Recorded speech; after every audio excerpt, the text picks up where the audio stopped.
Welcome back to Brick Dynasty Live. Today's guest is the artist formerly known as Ralph's Bricks. That's great. I love that intro. Geez, you had a lot of people. You've been doing this, what, a year now? We are, just about 11 months. Wow. It's great to see like all those people that you had on the show before. So that was awesome. Yep. It's eventually this intro is going to be very long. Yeah. Well, yeah, you can have multiple minutes of people waiting for it to start. Yep. Yeah. That's all right though. It gives people time to actually show up, which I think is nice. Chip's asking, is this live? We're live. Oh yeah. Yeah, we certainly live. are. Yeah. Yeah. The beauty of having the shorts feed connected to the live now. People come in and they don't know what's going on, but yeah, it's awesome. It's sort of weird that the live shorts feed, because you don't know if it's live or like you said, you don't know if it's live or not. So yep. So welcome back. Thank you. Thanks for having me. I appreciate it. So last time you were here, you were still Ralph's Bricks, and now you are Brick Separator or Brick Separators, plural? Brick Separators, plural. Yeah. Okay. We want to present as if we are bigger than we are for right now. Okay. All right. Well, it's you get some family involved, right? Oh yeah, there's definitely people involved. I got my immediate family. My mom does a lot of work. It's very therapeutic for her to do some sorting. So. She's been very helpful in getting a lot of the used stuff sorted for me, so I can get that into the store. So, but really, the rebrand is more about really making us more professional. Like Ralph's Bricks was always this name I rushed to when I created the store. Back in 2017. It was like I needed a name. Bricks and Minifigures was just up and coming back then. I was like, I really liked the name, so I did Ralph's Bricks and Minifigures, and then eventually dropped the and Minifigures to shorten it to Ralph's Bricks. But I never really loved it. Like it just felt like a personal brand. It felt like a hobby store. And then when I went full time in 2024, I worked with it. I always wanted to have a bigger name, and nothing really. I did like name searches a few times of like what would be a great name. There's a couple of reasons. A, I wanted to get out of a personal name brand, and B, I wanted to rise up alphabetically in that Bricklink order. When you get that search results. I don't know if you know, but like if you have 5 stores and they all have the same number of lots that are available in your wanted list search, that list is alphabetical. So like Ralph's Bricks would be like down below. So having a name that starts with B, that's advantageous as well. So but yeah, really I wanted a name that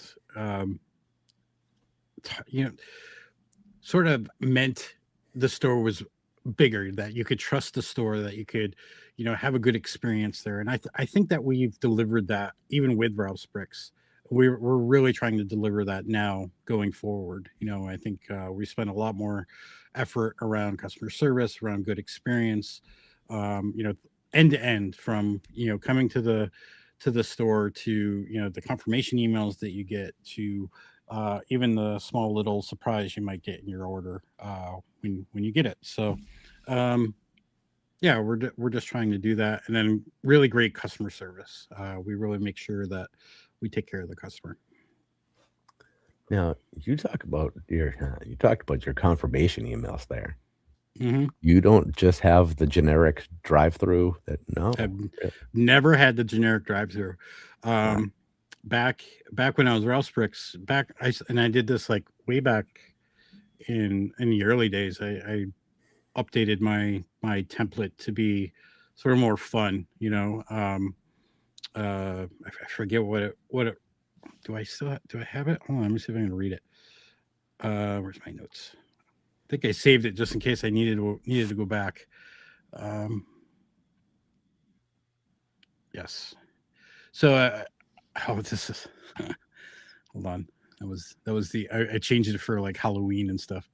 Um, yeah, so I had, thank you for your order, and then I had the buyer's name in there. I said, "You rock." It was just another Monday day at our store when suddenly Hope, who's my wife, took a look at the computer screen and her eyes widened. Yeehaw! She cheered. We got an order from buyer name.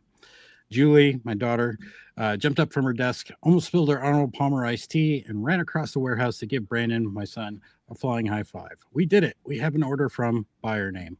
The entire warehouse erupted in cheers. Everything is awesome. Blared from the speakers. Ralphie is a huge Lego movie fan, my youngest son. And everyone picked up their favorite air band instrument and started jamming away to the tune. The entire Ralph's Bricks and Minifigs team is thrilled you're a customer. Thank you so much for your support and giving us a reason to cheer on another champion Lego builder. As soon as we're done exchanging high fives, we'll send you a tracking information so you can track your package. And like, the order shipped is like in a similar vein as that as well. So That's awesome. It's a lot of fun. It was fun when I was Ross Bricks, but in Brick Separators, we took a little bit more of a professional tone to it. So just to just to go in line with the branding. Yep. Okay. I don't think I've ever read one of those emails. It's funny when people actually do read it because they'll leave it in the feedback. Fun emails, fun communication, great communication. You can always tell who's read it, who hasn't. Okay. That's cool. It stimulates feedback too, which is nice. Yeah. Yeah. As long as they enjoy it, of course. Of course. But like you said, most people probably don't even know that it's there, Yeah. Now, with Brick Separators, was it, you said you were looking for something, bigger. Did it just kind of hit you? Oh, I'm already using Brick Separators to an extent, so I might as well just do that. It did already hit me. I wanted that name since me and Derek did the Brick Separator podcast. It's 5 years. It's been 5 years now since we did that. Really? Podcast. Oh my god. Yeah. I wanted then. I really wasn't convinced to change names back then, but I always wanted it. There was a store, and they were in like the top 50 for a little while, called the Brick Separator. And I didn't really want to take that name, or a variation of that name with, a store that's top 50. But I did notice in October that they got suspended for too many non-shipping sellers. And it was December when I noticed that, and they still hadn't come back. So I was like, you know what? It's probably safe to say they haven't tried to fix the issues that they had. They've probably abandoned the store. So now might be a good time to take that name. And so instead of the Brick Separator like he was, I went Brick Separators, which meant plural, which meant a bigger store. And then, when I said, maybe this is something I want to do, I started with the logo. I started with that, the clippy guy in the back. And when that came together, and then I put the text next to it, I was like, I thought I had something, and then I ran it by some of my other seller peers that I trust to know, and I said, here, this is what I want to do. What do you think? Is it done? And they're like, do it. If you think it's going to be great, do it. And so, yeah, that's what I did. Awesome. So I worked from Christmas to New Year's pretty much nonstop, pretty much doing all of the brand, thinking about all of the things I needed to change. I created a new website, created a new splash page. I created the, what were the colors going to be on the storefront? What was all of the, like the confirmation emails, what were they going to say? What was my feedback going to say? How is my thank you card going? Thank you for your order card that I insert into every order. What was that going to look like? I needed to order them, which I also ordered shirts at the same time. Like there was just a lot of end-to-end stuff that I needed to think through. And it took me about a good week, which is pretty condensed if you think about it. Major rebrands. Like I said in my announcement video about on YouTube about, the name of the channel was going to change and why I went through that and all that. I worked at a branding company early in my career for 12 years, and we did a lot of major rebrands for a lot of major companies. And it's a lot more than just SEO, the search engine optimization, because I got a lot of that feedback. Well, why are you coming up with a name that's going to be so easily Googled and confusing? It's like sometimes it's not about SEO. It's I don't think having a Bricklink store is all about having good SEO either, because a lot of people don't find you like that. Yeah. You get a reputation. People, like DD Bricks. How many times did you find that store DD Bricks by a Google search? You probably got it through word of mouth, reputation. Their top 10 store on Bricklink. Yeah. You just knew them because they have a good brand. They have a good reputation. That's what good branding is. It's the discussion people have around the name of your company because of what you offer them, and that's what I'm trying to provide with Brick Separators. Yeah. Yeah. I mean, you said it right there. The brand is what people say about you. The brand is not what you say about yourself necessarily. It's the experience. It's the experience less than. I don't know how many times I heard somebody say, but like Google searches aren't going to be great. I was like, yeah, you're probably right. And I did a Google search after I changed the name, and it was like my website was number 5 in the listings, and that was right after we changed. So we did pretty good, right away.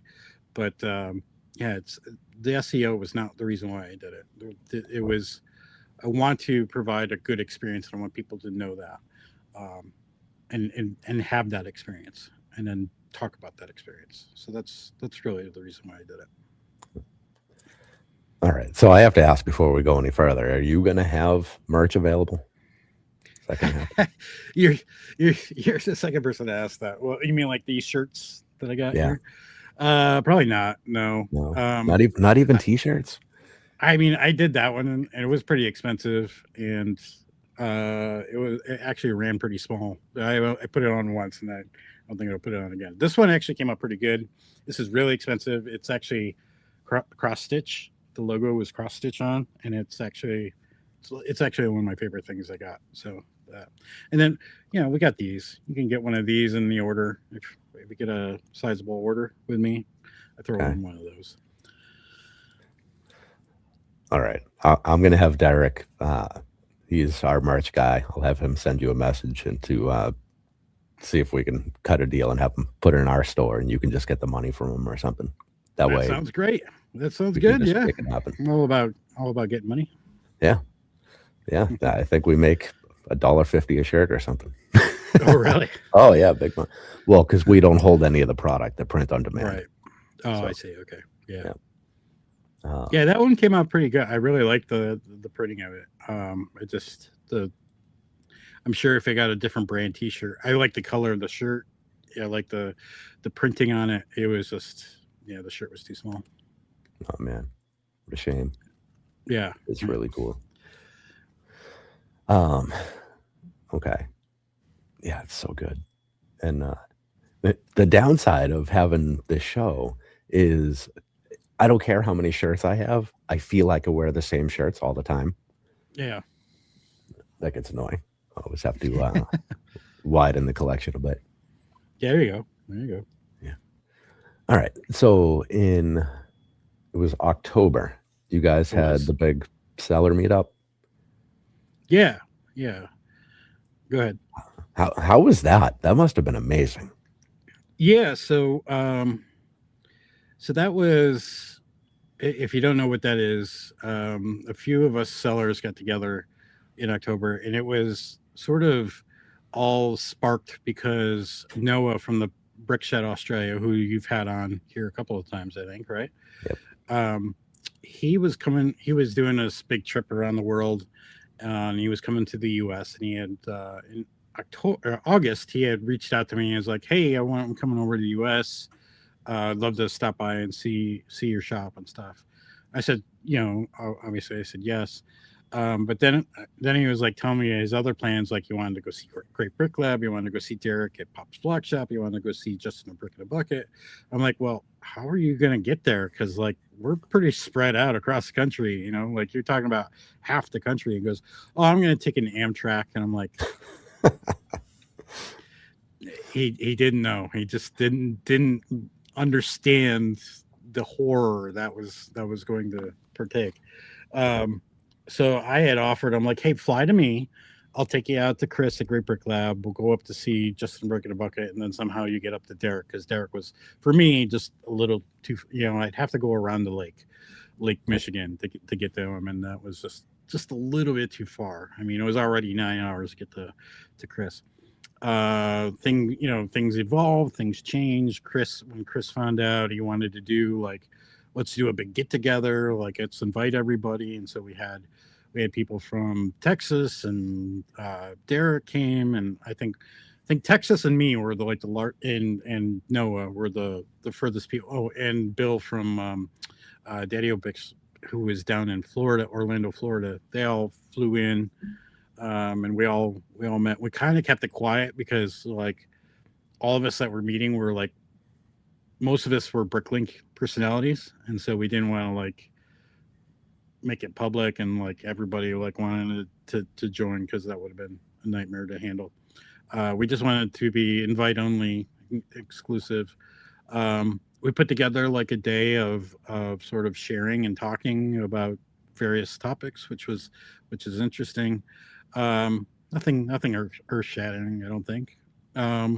We went bowling together, and then we invited Lego Spencer, who is building a sorting machine, and he gave it, Chris wanted to invite him out, and he was like talking to the organizers, which were Chris, me, and Noah at the time. He was like, what are your thoughts about inviting Spencer, who's building this sorting machine? I'm like, was he going to bring the machine? He's like, I don't know, maybe. And so we went back and they asked him, and he's like, yeah, he can bring the machine. So he brought the machine, he disassembled it, put it on the plane in two like big 27-gallon totes, like checked it, and then spent 6 hours putting it together there at the shop, and then demoed that for us, which was mind-boggling. Like just seeing it. I've always been against sorting machines. You don't need the sorting machine. It's too much money. What's it actually going to do for you? Seeing it in person and seeing what it could do, even at the slowest speed that it was at, I'm like, I could set this up and like go to bed, come down, have all these bins of sorted parts I could just put away, like start cataloging and put away. It was great. And he took a lot of feedback from all of us that were there. Now he's working on a second version, which if you remember my channel, we had an update interview with him last week, and he's making good progress on version 2. Hopefully something that could be available to the public later this year. So we'll see. So you're not against it anymore? No, I'm actually going to be one of the first buyers of it, I think. Awesome. Well, one of the greatest things though about that trip was actually to see Great Brick Lab and seeing, you've talked to Chris on the show. Yeah. He's got a huge business. He's got a working business that, he's pretty much almost hands off, which is fantastic. He's built this business. He's got people in places to run the various parts of it. And it was really cool to see how it was set up when you were there. Like you've got the order management team, right? And that's he's got a manager, and he's got like various people that are pulling orders, and they're not Lego people, but they're just there because they need a job, and that was to me inspirational. Like Chris is not doing this because he wants to make money. He's doing this to help people in his community, which I think is great. But it was really great to see how it ran and how it was set up. That was inspirational to me and how I'm doing my stuff too. He's got a touch of mad scientist to him, which I really appreciate. He's got that entrepreneurial bug, I think, which is dangerous. which is very dangerous because entrepreneurs. I worked for a startup who the founder was very much had that entrepreneur bug and got us into trouble to the point where we eventually all got laid off and had to start looking for a job because we ran out of money. But yeah, like it's cool, but it's also very dangerous, I think. Yeah. Yeah, he's really good about building a better mousetrap and refining the systems and really dialing Yeah, things in. I find that really interesting. yeah, Huh. yeah. That the one thing I don't think I caught during the last seller chat with Spencer there, did he come up with a price point on that machine yet? No, he's still trying to put together like a working prototype, and then once he does that, then he needs to start refining what the final parts are going to look like. Once he gets there, then he can start thinking about a price point. But hopefully, it's not more than like a couple $1,000s. Oh, I you think think it'll that'll be that low? oh, that's the goal. I think is what he's Okay. trying to do is make it affordable, make it something that anybody can sort of do. But you need to be a little bit of a techie to put it together. Mhm. Like it's not going to ship together. It's going to be shipped, and then you know the early feedback testers are going to help him sort of you know mold the instructions for how to put it together. Okay. I almost I almost want it to be fairly expensive. Right, Yeah. right, and I mean, this is the because debate. yeah, We had this debate on that seller chat too. Is yeah, like Bricking Knives came out and it changed how Bricklink sellers do this, right? Like it went from you really need to know the catalog and how to find parts. What are the tricks to searching for a part quickly to find what you need to look for, to I just need a camera. That's it. That's all I need. And it made it the entry to becoming a Bricklink seller so much easier that like the number of Bricklink sellers exploded, the number of parts that are available exploded. It's changed the game in the last few years, really. yeah. This will be the same thing.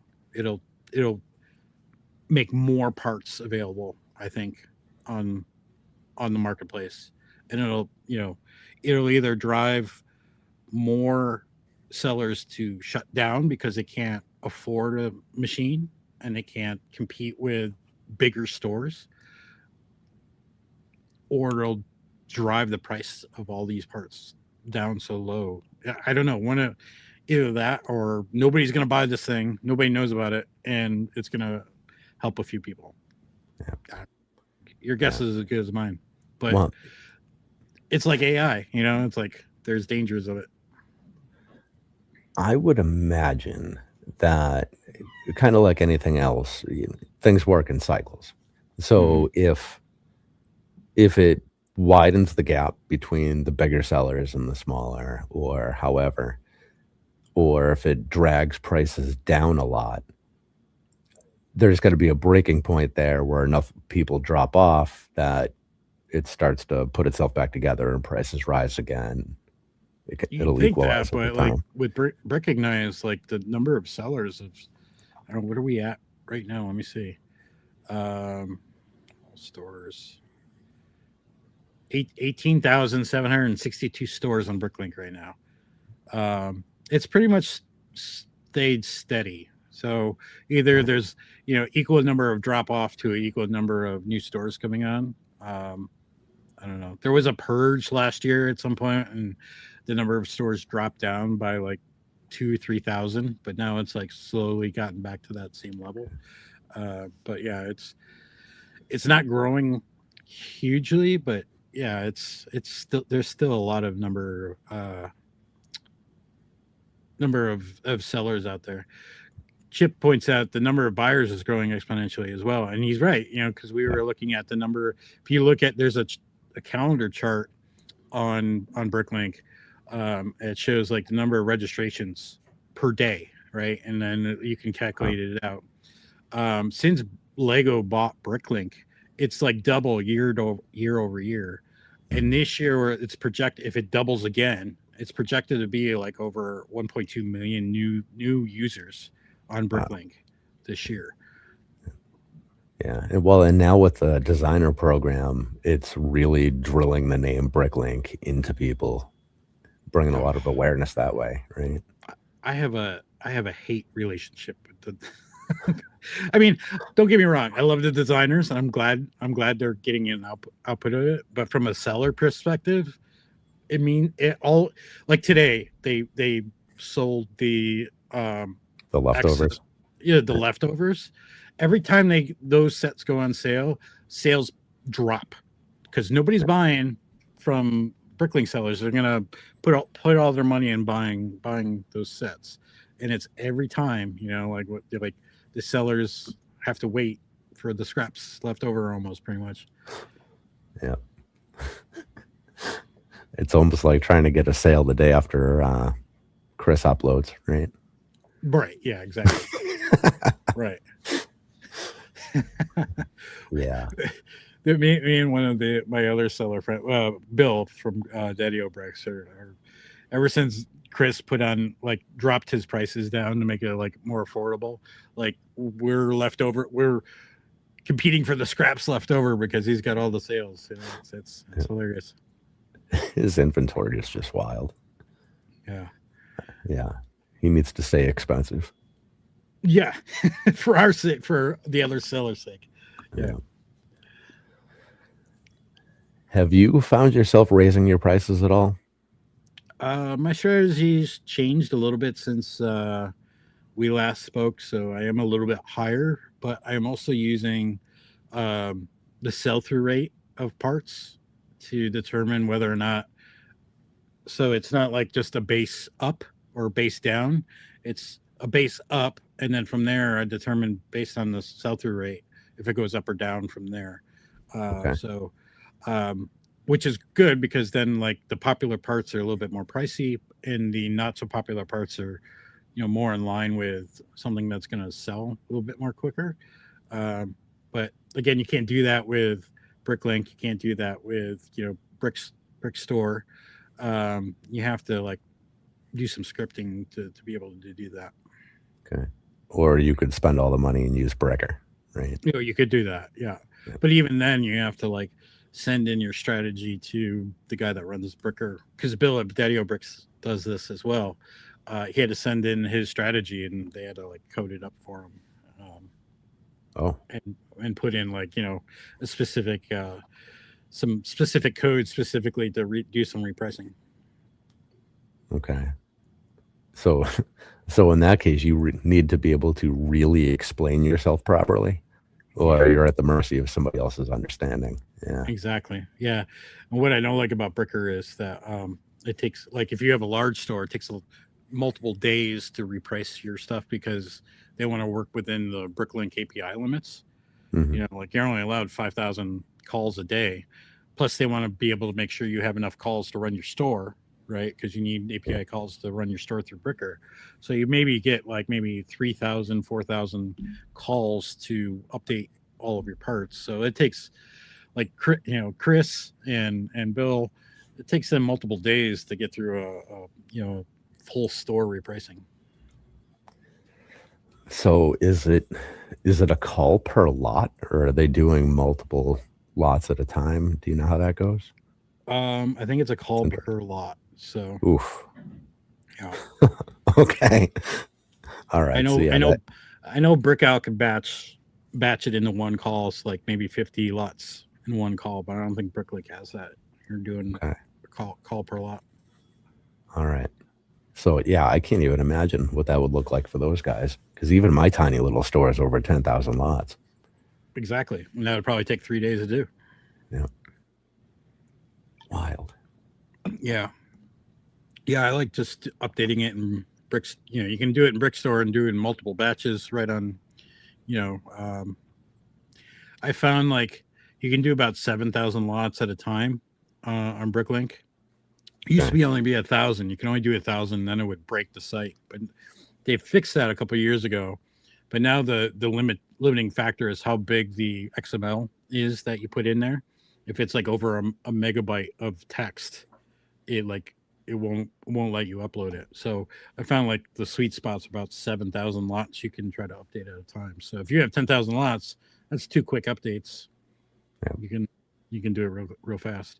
What's great about it is you submit it, you verify it, and then you submit it. Obviously, and it goes into a queue, and it like does it, and then it emails you when it's done. Yeah. Okay. Now, I haven't been using Brickstore for very long, just a couple months now.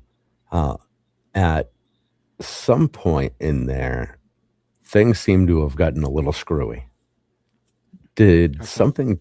Did let's see if I can pull that up. Something changed with the way Brickstore and Bricklink work together. Oh, so you're talking about like the login stuff. Yeah, I think that's what it was. So with the account merger from Bricklink to over into Lego accounts, they moved away from username and password that you could just type in Brick Store to like this token that you have to generate and use every 30. It has to be refreshed every 30 days. So every 30 days, like the token expires and you have to go get a new token and paste it into the thing, and then Okay.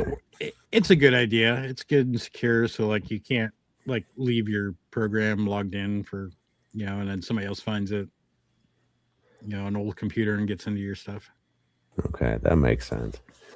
Yeah, because I found that when I was trying to pull my store in to fiddle with prices just across the board, and I had never really done that before. And Brickstore essentially told me no. Like, what do you mean no? See, this is the problem. This is the problem with Bricklink. They announce things in the forum, and nobody checks the forum. Like that should have been something that either Brickstore emailed everybody or posted, which I don't think they did. They just fixed it and worked with Bricklink on it. But Bricklink announced it in the forums. Nobody really saw it, and then like this, it just breaks. You're really not sure what's going on. Yeah. And every month it breaks, and ultimately somebody is in like Discord or something going, I can't get Brickstore to work. What's going on? And somebody's like, did you change your token? Yeah. It's like, Yeah. this is what happens every month.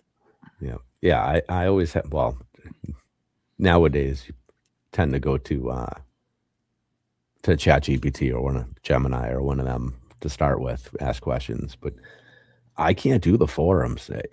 Any kind of forum anywhere, they're just a cesspool of people complaining. Everything's wrong with everything. Yeah. They'd rather complain than offer solutions. There was a post the other day. Somebody was like, I can't work with the API with all these API errors. Admin, fix the API. Let us know. I'm like, I have no API errors. I'm in the API all day. I don't know what you're talking about, dude. It's like, it sounds like a PEBCAC issue. PEBCAC being a problem exists between keyboard and chair.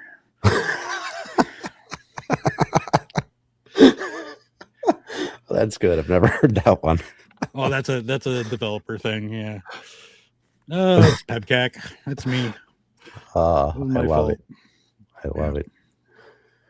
Yeah, that kind of sums up just about every issue I have with most of the things I do. Like, Pretty much, yeah. Pretty much, it's usually if you're having a problem, it's most likely your fault, your own fault. Yeah, I love when I'm trying to. Most of what I do, I operate from this laptop. I have another one right next to it, so my wife can work at the same time. Or if she walks away, I'll kind of use both. I'll grab the wrong mouse, or I'll slide the keyboard out of the way to do another project, and I'll be typing away, not looking at the screen, just kind of typing while and everything will be showing up in the entire wrong place. Yep, they do the same thing because like this keyboard has 3 buttons here. I can like put 3 different devices onto this keyboard, and over there is the computer that I use for BrickSync, which does the syncing between Bricklink and Brickow. And so whenever I upload, I I hit the device key for that computer, wake it up, do a the keyboard commands to start the sync going, and then ultimately I forget to switch the keyboard back to the other device, and I'll be like, all right, bricklink.com. Oh yeah, I'm over there. All the time. I do it all the time. Looking at your recap, looked like Brick Owl was somewhere in the range of 25% of Bricklink sales. Well, sales numbers anyway. You're gonna bring up numbers from 2020, that 2025 video, and I totally forgot all of them by now. So okay. Just so you know. Well, I wrote them down. So okay, great. Now, what you said there was you listed number of Bricklink sales and number of Brick Owl sales, and it was somewhere in the 25% range. Yeah. Is it that 25%? Is that purely order numbers, or are they similar types of sales? Do they go smaller over there? How's that work? A lot of them are smaller, definitely lower value than Bricklink. There was some months, like if I was paying for, I think I said this last time I was on this call. If I was paying for a syncing service like Brick Freedom or Bricker, I'd probably abandon Brick Owl because it wouldn't be worth it to me. And abandon the whole syncing service altogether. But because I use BrickSync and it's free, it doesn't matter how low financially it is. During the summer months, it was like I'd be making like $300 in Brick Owl and like thousands of dollars on Bricklink. It was just like it was a weird, unbalanced thing between the two. But again, it doesn't matter when you don't pay for syncing service, right? Lately, though, ever since they announced that they're getting out of 35 countries, Brick Owl has exploded, and I don't know if it's just like people are boycotting it and picking Brick Owl over Bricklink, or we've gotten into the winter months and more people are using Rebrickable because, like, for whatever reason, Brick Owl comes up. The Brick Owl stores come up super fast on that page when you like go to a mock on Rebrickable, and you want to buy that all the parts. Brick Owl stores come up really fast, and then Bricklink stores come up like maybe like half a minute to a minute later. Okay. By that point, they could have already picked a Brick Owl store. That's my theory. I don't know why people choose Brick Owl over Bricklink on there, but I'll about a third of my orders on Brick Owl are from Rebrickable. So, wow.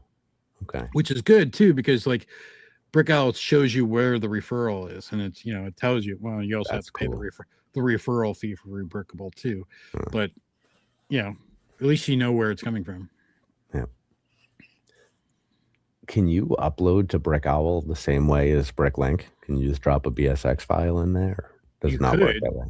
Yeah, you can. There used to be when I first started, there used to be a bricking service called Brickpacker that was popular at the time, and you would upload to Bricklink, you would upload to Brick Owl, and then you use Brickpacker to like sort of manage the new lots that got added.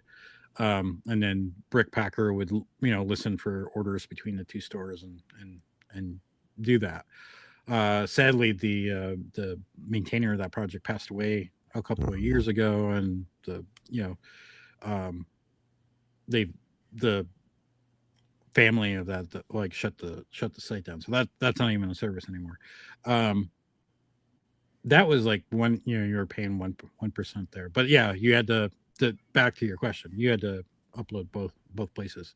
I know there are some stores that are Brick Owl only and they don't have a Bricklink, so yeah. Weird. Okay. Yeah, I think we're finally comfortable enough with Bricklink that I'm willing to start considering Brick Owl. Mm-hmm. I mean, not that it's going to have a major impact, but I like to take slow, gradual steps, make sure I fully understand things or close enough before I do the next thing.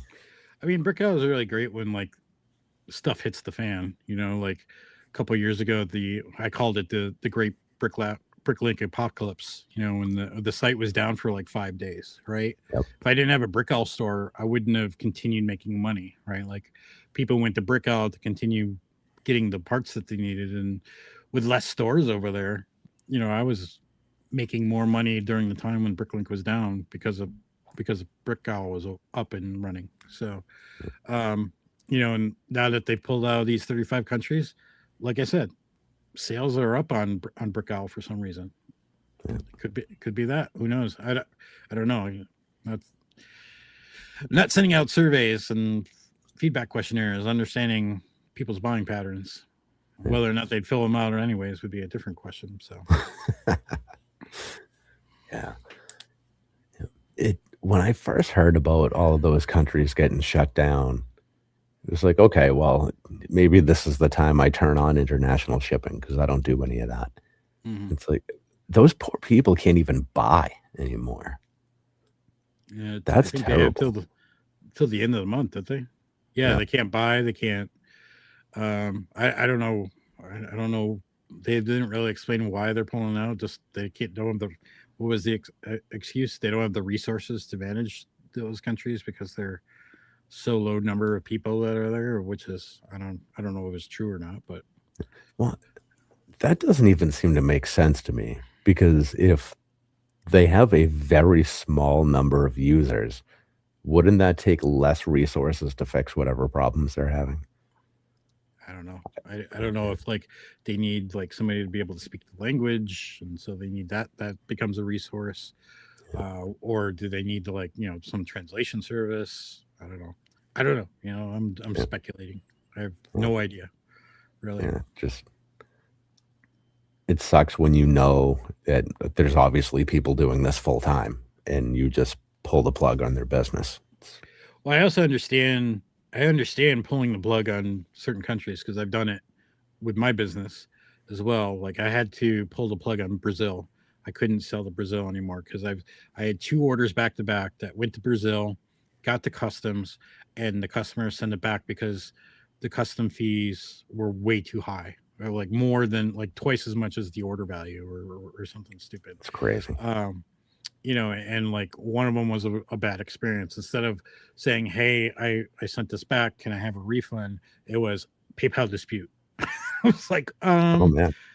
yeah, it was bad. I was like, after that second one, I was like, you know what? I'm done with Brazil. I'm not sending another thing to Brazil. I got everything back. Thankfully, it took a while to come back, but it was still a weird experience. So I pulled out of there. I pulled, yeah, obviously I had to pull out of Russia. There was a couple other countries I had to pull out of doing business with as well. So I started with 53 countries. I think I'm down to like 50 countries, and every now and then I'll take Canada off because they have some kind of postal strike. So Daddy O'Bricks is in the chat. He's like, it's likely tax laws or data collection laws. Brick Isle's having problems too in the same countries. So Interesting. maybe it's maybe it's something more than we just don't understand, which is probably likely.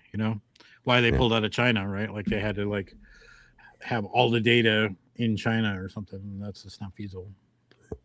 Yeah. I mean, when you are a platform of that size, you don't, I mean, you're a business of any kind. You don't have to explain anything to anybody. Right. They don't. Well, and yes, and they don't. Yeah. It seems like kind of a dick move, though. Like, Yeah, just give some kind of explanation. Lie, like make it sound like something legit, but lie. I mean, give the people something. I'm sure they're in a no-win situation. It's probably just easier to say the least amount, Yeah, yeah. I don't know. I mean, my last job, I was in their shoes. Like I was in their shoes. We were working at a big company, and we had a marketplace of developers that were building apps, and it was the same thing. Like we would just they wanted more from us always. It was like the same dynamic between Bricklink sellers and Bricklink. it was the same dynamic with those developers that are selling on our platform and us. It was really, it was good to see the dynamic. Me being a seller, being on this side of it, and then being on the other side of it. Like I had the empathy of the developers there, and so I always tried to include them as much as I could. But obviously, there's only so much the company wants to say. Yeah. Yeah. And I guess no matter what you do, somebody's going to be pissed. So, Always, yep. yeah. Can't please everybody. Yeah. Well, oh, man. All right. Well, I'll feel bad for those people another time. Okay. Yeah. So, all right. So you go out there and you meet everybody and you hang out. What were your biggest takeaways? Do you think everybody was pretty much on the same page, or did you get a lot of like wildly different perspectives in there?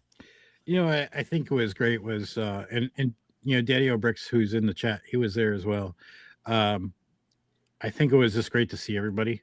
Like a lot of us know each other from our YouTube channels, or then we know each other from Discord. But really, just it's a lot different to be face to face than it is to be like on a call. Where it's your turn and my turn. It's just like everybody's jumping in and showing people something, or it's a different dynamic, so to speak. So it was just good to hang out, have regular conversations, talk shop a little bit. It's funny. I don't think we talk shop as much as you would think we would. Like we had a very, one of the topics we talked about was how to deal with burnout.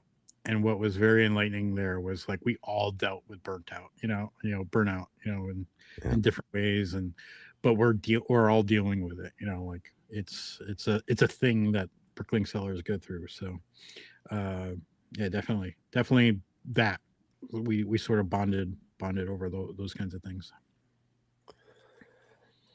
It's a lot, and especially if you're, primarily a one-man operation, or Mhm. you're the one man on the actual business end of it, not necessarily, doing all the sorting or whatever. Right, You're carrying the burden of the business, and that's all on you. right. That's a lot sitting on there. I mean, Yeah, yeah, definitely, especially like if you're a one man, sort of like me, like the business sort of hinges on whether or not you make a, the family sort of hinges on the business making money, so that you make enough for your bills and all that kind of stuff. Yeah, it's yeah, you're really dependent on those sales coming in, really. yeah. So Yeah, it's a lot of self-discipline, a lot of keeping yourself motivated. It's like, oh man, I just did this yesterday and the other yesterday and all of the other yesterdays. yeah, one of the things I from coming back, I don't know necessarily I was the takeaway from that trip, but like coming back, one of the purchases I made at Just in a Brick and a Bucket was I bought 68 pounds of their abandoned bags. Like people build a set and then like they get a couple bags in, they don't want to finish building, and so like they have maybe eight bags left over, and those somehow make their way into some thrift store or something. Some make it on eBay or something. You can buy them, and they had like 68 pounds of these bags, and so I bought them. One of the benefits of putting this thing together was they told us first that they were going to go out of business, and they gave us the list of like all of their assets. Like, do you want to buy any of this besides just their store? Like here's the assets they had. That was one of them, and I picked that up, and so I've been going through that. Um, but it took me a while to get to the point where I could get to doing that. I had to like, there's like a bunch of stuff on there was a bunch of stuff on the table that was like needing attention, that needed to be cataloged and put away. And so I wanted to clean that up. There was some, bins over here that needed to be cleaned up. So I got all that sorted first. And then I started doing the sorting of the abandoned bags. And now I'm like in this daily routine of I'll sort a little bit of those bags, at least 5 to 10 bags a day. And I have like a sorting station over there. I keep pointing over there. I have a sorting station over there with like 15. They're book bins, like from like or magazine bins. They're about like this long and maybe this high. But as I'm sorting it, when I fill one of those up, I'll take those and I'll sort it down. So like today I did tiles. Um, and I can usually get through one bin in a day, and then the next day I'll do my 10 more bags and I'll, have another bin that needs to be sorted down. Usually plates and bricks, I can do them once a week. I've decided to do two of those bins before I work on them now. So I'm not doing them every week. But yeah, that's been like, it's boring but it's consistency, right? And I found if you're consistent and the task is boring but you do it consistently, it'll take you far. Like you'll just continually to do that, and that's what I've been trying to work on. Now, those abandoned bags, that's going to be tough because, like if you're working with clearance and you have 15 creator sets, you just do 15 a bag one, 15 a bag two. The abandoned bags, every single one is different. It's one of this, one of that. Yeah, so I sort it like I would sort used. So I'm sorting it into the same categories I would sort used. The only thing is, like, I know they're not damaged. I had to quality check them. That's nice. So I'm doing it the same way there. And so when I'm done with the abandoned bags, I'm going to switch to used and just continue on. Right. You are still consolidated, right? I am. Yeah. I have a few things that are unconsolidated. Like I had a whole bunch of decorated pieces and I was like, you know what? I don't want to like spread this out across many drawers. So I just unconsolidated it. But that's all I got. Just a few of those. I think it gives mental peace. Well, what was funny is like, I had this huge order. I think I listed it in that 2025 recap video. Yeah, that was crazy. You know what? Like after I put that out, I'm like, I don't think those numbers are right because I think what happened was it combined all of the numbers for that because I ran it obviously I ran it through ChatGPT to like get the numbers. I fed it all the information. What I think it did was it took the one customer, and it like combined all their orders together. And I didn't realize it until like after I put it out. So like the number of items and the number of lots in an order I think are way too high, but they're similar. I think the largest lot order was like 444 lots and it was 6,000 pieces, I think. It's still a crazy number. Yeah, it was crazy. That wasn't even the highest value. It was like $200. I was like, what am I doing for? But I needed help. Like I got to the point where it was over Black Friday. This order came in, and I was running a sale at Black Friday, and I was getting inundated with orders, and I had like maybe 3 or 4 really big orders that I was just punting, and I emailed them. I'm like, hey, I'm trying to catch up on orders. Unless you need this right away, I'm gonna like push you down to the bottom of the list until I can get to you. It took me a couple days to get to them. Nobody said boo or anything about it. But when I finally got to it, I was like I was on the edge of burnout, and it was like midnight. I'm trying to get this done, and I still had another 200 lots to go. So I called my text my wife, I need your help. And so we spent, midnight till 2 a.m. pulling orders. But I bring this up because she was pulling, she got to the part where she got to the unconsolidated section with all the decorated stuff. And she dumped, she was dumping it looking for, of course, it was decorated and it's a, bigger bin of parts. She was having a hard time just trying to find these parts. Where it doesn't take me that long to find those things. And I realized then I don't want to do unconsolidated again. You know, like I was debating it, I was thinking of it, but like if it's going to make it hard for people to help me, I don't want to do that.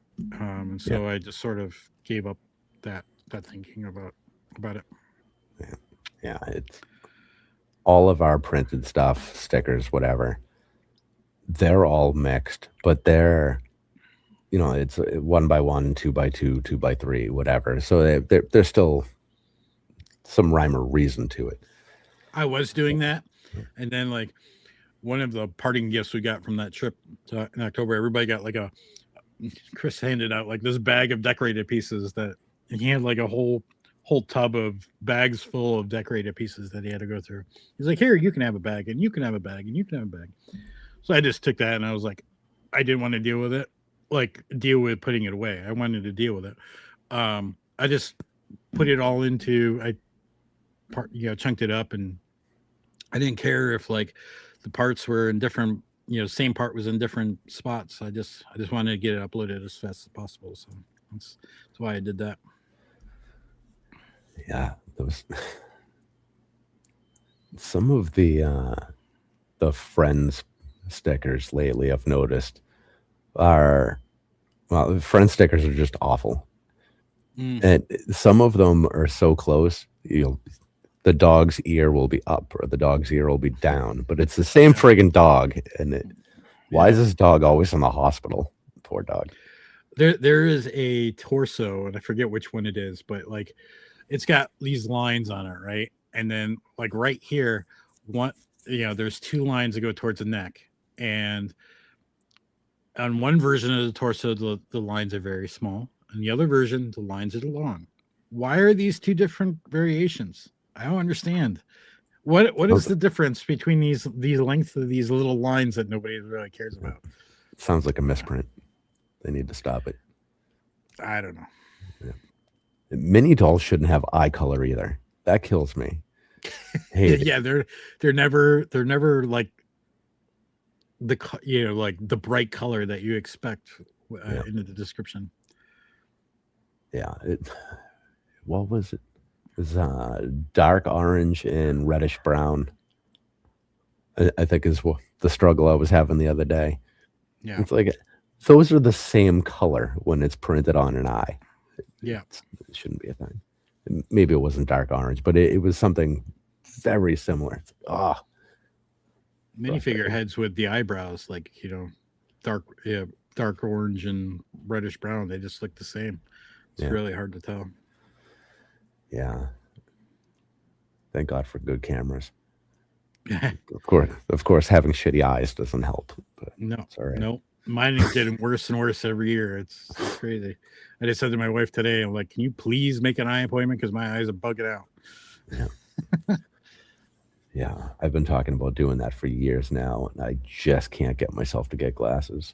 I can't do it. I turned 45, and it was like downhill from there.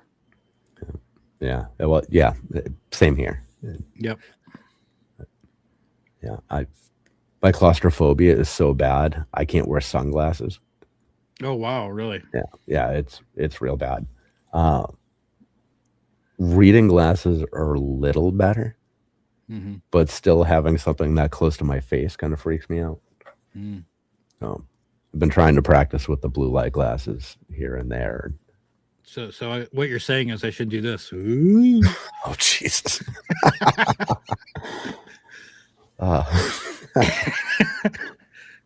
Ooh. So thinking of having bad eyes, this kind of connects. I wanted to ask you this. So if you get a piece that is Lego, but Bricklink won't figure it out for you, what do you do? How do you identify it? Is it a decorated piece or not? Well, in this case, I have a bunch of trans pieces that Bricklink won't tell me about. I'll just very small ones. Keep trying different angles. Maybe it'll try to figure it out. Otherwise, I have a couple on my desk that it won't figure out, and it's trans. Here it is, right here. I mean, these colors don't even look right either. But Bricklink, I don't know. I don't think it's Lego. To be honest, no, it says Lego at the bottom. That's why I kept it. I think it says Lego down there, but It like the color's off. It's either sun damaged or something, but it looks fake, but it says Lego on the bottom. I don't know. But might be a similar problem that you're having. Okay. Sometimes you just, I don't know.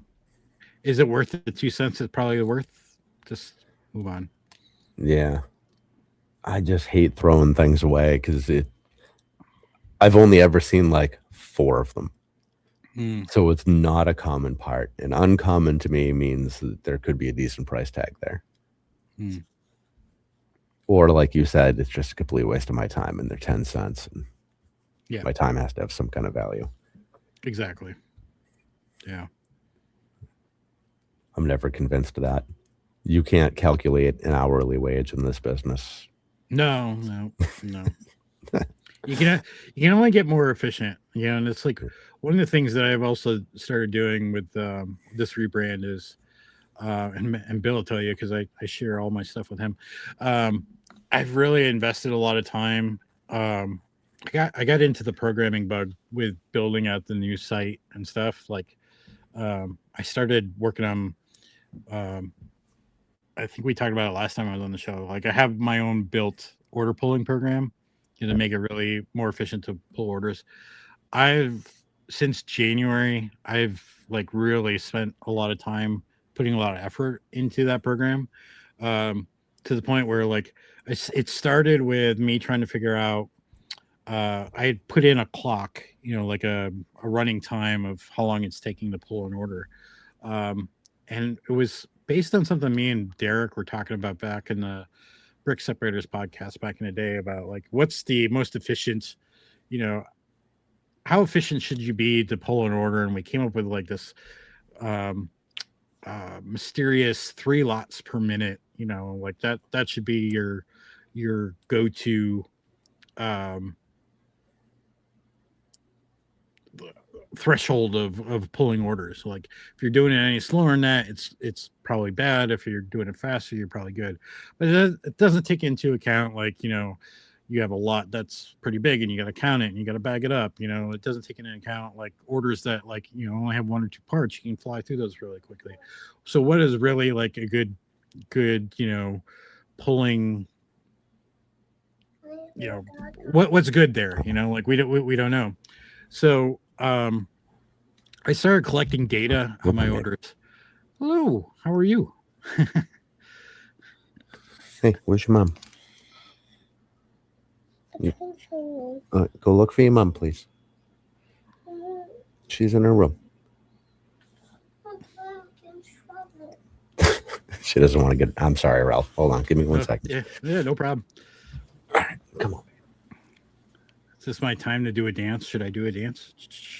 Chip, you're asking, are you able to talk a little bit about just breaking a bucket? What you learned from that? I don't think I would talk about that in public. I think that's their story to talk about. I mean, yeah, it's really not for me to discuss. I don't think so. I won't. I was just replying to Chip's comment there in the chat. So, what was I saying before that? Sorry.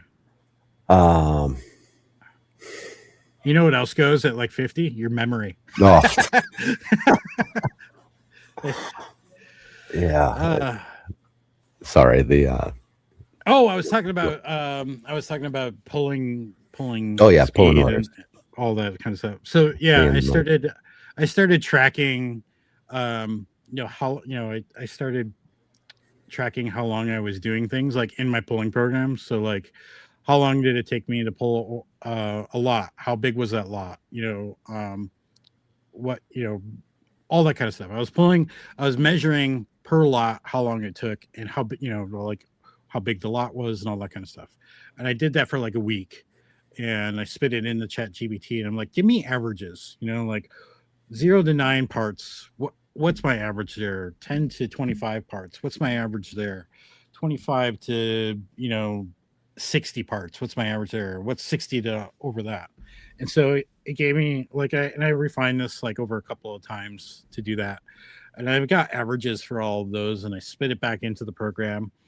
And I said, okay, now, and then I came up with can I figure out what a estimated time to pull this order is? And I've gotten pretty close with my, with my speed. So now when I start pulling an order, it comes up with this order should take you 5 minutes and 36 seconds. And, then I'll go through. And now like the part, the lots pulled per minute is more based around, it's, I rate it great, good, slow, or review. And I call it review because I want to actually put in why did it take me so slow to do that. And I actually have this actually I could probably pull it up and show you. Let me do that if you don't mind. I can share in here, right? Yep. Let me pull it up first and then I'll share it. Okay. I call it pull metrics. I'll do yesterday's.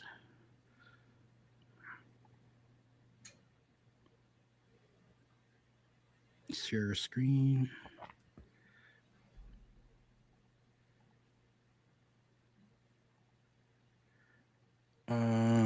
Okay. All right. Can you see that? Nope. Did it not? The browser can't access your screen. Try capturing a different screen to see if this. Okay. I guess not. Let me put it on a different screen, as it said, and see if I can do that. Hold on a second. I know, engaging content here. It'll be worth it. No, that's screen one. There we go. No, it won't let me do it. I don't know why. All right. Anyways, it's basically the lots per minute is calculated based, the rating is based on how close you get to the ETA, and your lots per minute, is you could still be great pulling that order and still have like the one order I was going to show here, it's like 2.29 lots per minute, but yet I was 1 second off the ETA, so it was rated a great pull. So Okay. so that helps, like, and I look at this stuff now and I'm like going, okay, when I get like an order that needs a review, why did it need a review? What caused me to be so slow? Sometimes it's like I didn't have the part and I had to go look for it. That's an easy one. But what I'm really looking for is like, is there certain lots and certain locations that take me a long time, like those unconsolidated ones, like in those locations, and how can I make that more efficient? So it's all about making it more efficient. The faster you can pull your orders, the faster you can get to uploading and making more money. So that's really why we're tracking all this stuff. Do you feel like it's motivating seeing that? So you get it and it says, okay, well, this should take you 4 minutes. Do you feel like it's a challenge at that point? Like, oh, I can get that done, 3.5, whatever. When I first got it going, yes, I was like, "Ooh, I can do that." Now it's I forget. I don't even see the ETA until the end. What was the estimate until, and then like I compared it to what I was like. Oh, it's spot on. Okay. So yeah, doing that refinement of like the estimates for those, like I call them like quantity bands. Once we got that dialed in, we did a couple of rounds there. It's been pretty spot on, which has been great.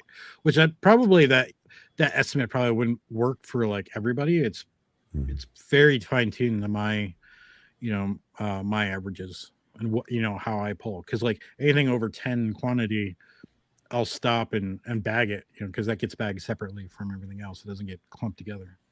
Yep. So that takes a little extra time. Yeah, and like your store would take far longer than mine because there is not a single drawer I can't see from any given spot. You can't see all of your drawers at the same time. You actually have to do some traveling. Right? A little bit, yeah, but it's in a path. Like if it's a 40, 50 lot order, it's pretty much continuous. Like there's no like traveling from one side to the other directly. It's like you're still following the path, stepping a little bit here and there. So it's still efficient in pulling. It's like those small orders where it's like one part's over here and the other one's over in the big drawers on the other side of the room. So yeah, that's when I get a slow rating because I had to walk across the room. Now, it's also faster because you're consolidated, right? You're not digging for some odd thing that's mixed in, right? So my minifigure parts are all mixed together in drawers. So anything that was technically going to have like a low number of quantity, like minifigure parts, I will mix those into a drawer. So usually, if it's a torso, that drawer that gets dumped, I hunt for it, pour it back into the drawer, and put it back in. So yeah, there's things like that. I'm looking forward to the day I can have minifigure parts in drawers. They're all in tackle boxes now because I'm out of drawer space. I don't have any more for any units. I did that for a while, and then I dumped one of them, and that was not fun. Oh no. Oh. Yep. That'll be fun that day. That happens to everybody. Yeah. Thankfully we haven't done it with minifigure parts yet. I did lose, I don't even know how many it was, but it was a lot of lightsaber blades or whatever they are, the 4L bars. That was not great. No, that was not great. And it wasn't the purple ones. I only had 2 purple ones. Actually, it's the 2 I had I sold yesterday or the day before, so I no longer have any. But yeah, that was a mess. And this whole area is carpet, so trying to pick them up in the carpet wasn't so great. And they just like sort of just keep settling in. Yeah. And when you try to pick them up, they just kind of like pop out of your fingers. You can't get a good grip on them. Yep. That wasn't exciting. Finally, I learned if you grab them the long way, you grab them by the tips. They're pretty easy to pick up. I hate the dishes. The dishes when they're like, flat on the table, and all you got is the little stud to be able to pick them up. Those are the worst. Yeah, it's the many pleasures. All simple solution. I mean, slide it to the edge of the desk, and you're all right. Yep. Unless, well, you can't see it, but this desk is a disaster at all times. Same with mine. Yeah. Over here, disaster, but it's organized chaos. It's not a complete disaster. Yeah, I have all of these trays that are just miscellaneous things that were not part of what I was working on. We all have that, right? Got my my sort of damaged minifigure cup. Yeah, and we all got those. Yeah. We have piles of watch bands for some reason. I've never actually tried to list one of these. Oh, the Lego ones? Yep. Yeah, I'd imagine there's a listing for them. I've never even looked, but we've come across a bunch of those lately. I think I had one. I've only had one. I don't think I listed it though, but I don't think it was in a good enough shape to list. Yeah, we actually got a couple complete watches as a part goes flying. Yeah, this is actually a Lego Movie 1 watch. Oh, wow. Yeah. I haven't even taken it out of the bag yet. Yeah, that's cool. Let's see if you can see that. Oh, the minifigure actually on the band. Now, does it have a watch on the other side? Yeah. Oh. Yep. Yeah, it's kind of cool. Where it? Let's go. Random stuff from a bulk lot. Now I'm curious while we're sitting here. Let's see what Recognize thinks of this. I see Brick Hive lurking. Oh, what's up, Hive? Good to see you. Hive's awesome. Hive is very passionate about the Bricklink situation. Oh, that's cool. No, no, Doesn't like it at all. no. It says container pod with light bluish gray. Blah blah blah. No. It's probably considered a gear, and I don't think Brickingnize does like gear very well. All right. Yeah, that's fine. I'll check it. I'll check it out on eBay. Not some other time. Yeah, there's always that pile of stuff. The desk is getting so overrun now. We need to start addressing some of that. And then there's always the couple stray pieces that are like, that's actually really cool. I may have to keep that. Yeah. And then you wonder why you're keeping it because you're too busy and you're never going to do anything with it. Sounds like the sets I buy. Well, I did see that you had the Star Wars logo built back there, right? It's not built. It's still in the box. See? Oh. All right. But I was trying to decorate my table with some kind of stuff. I've got so much Star Wars stuff over there. I've got 3 helmets, I think. I've got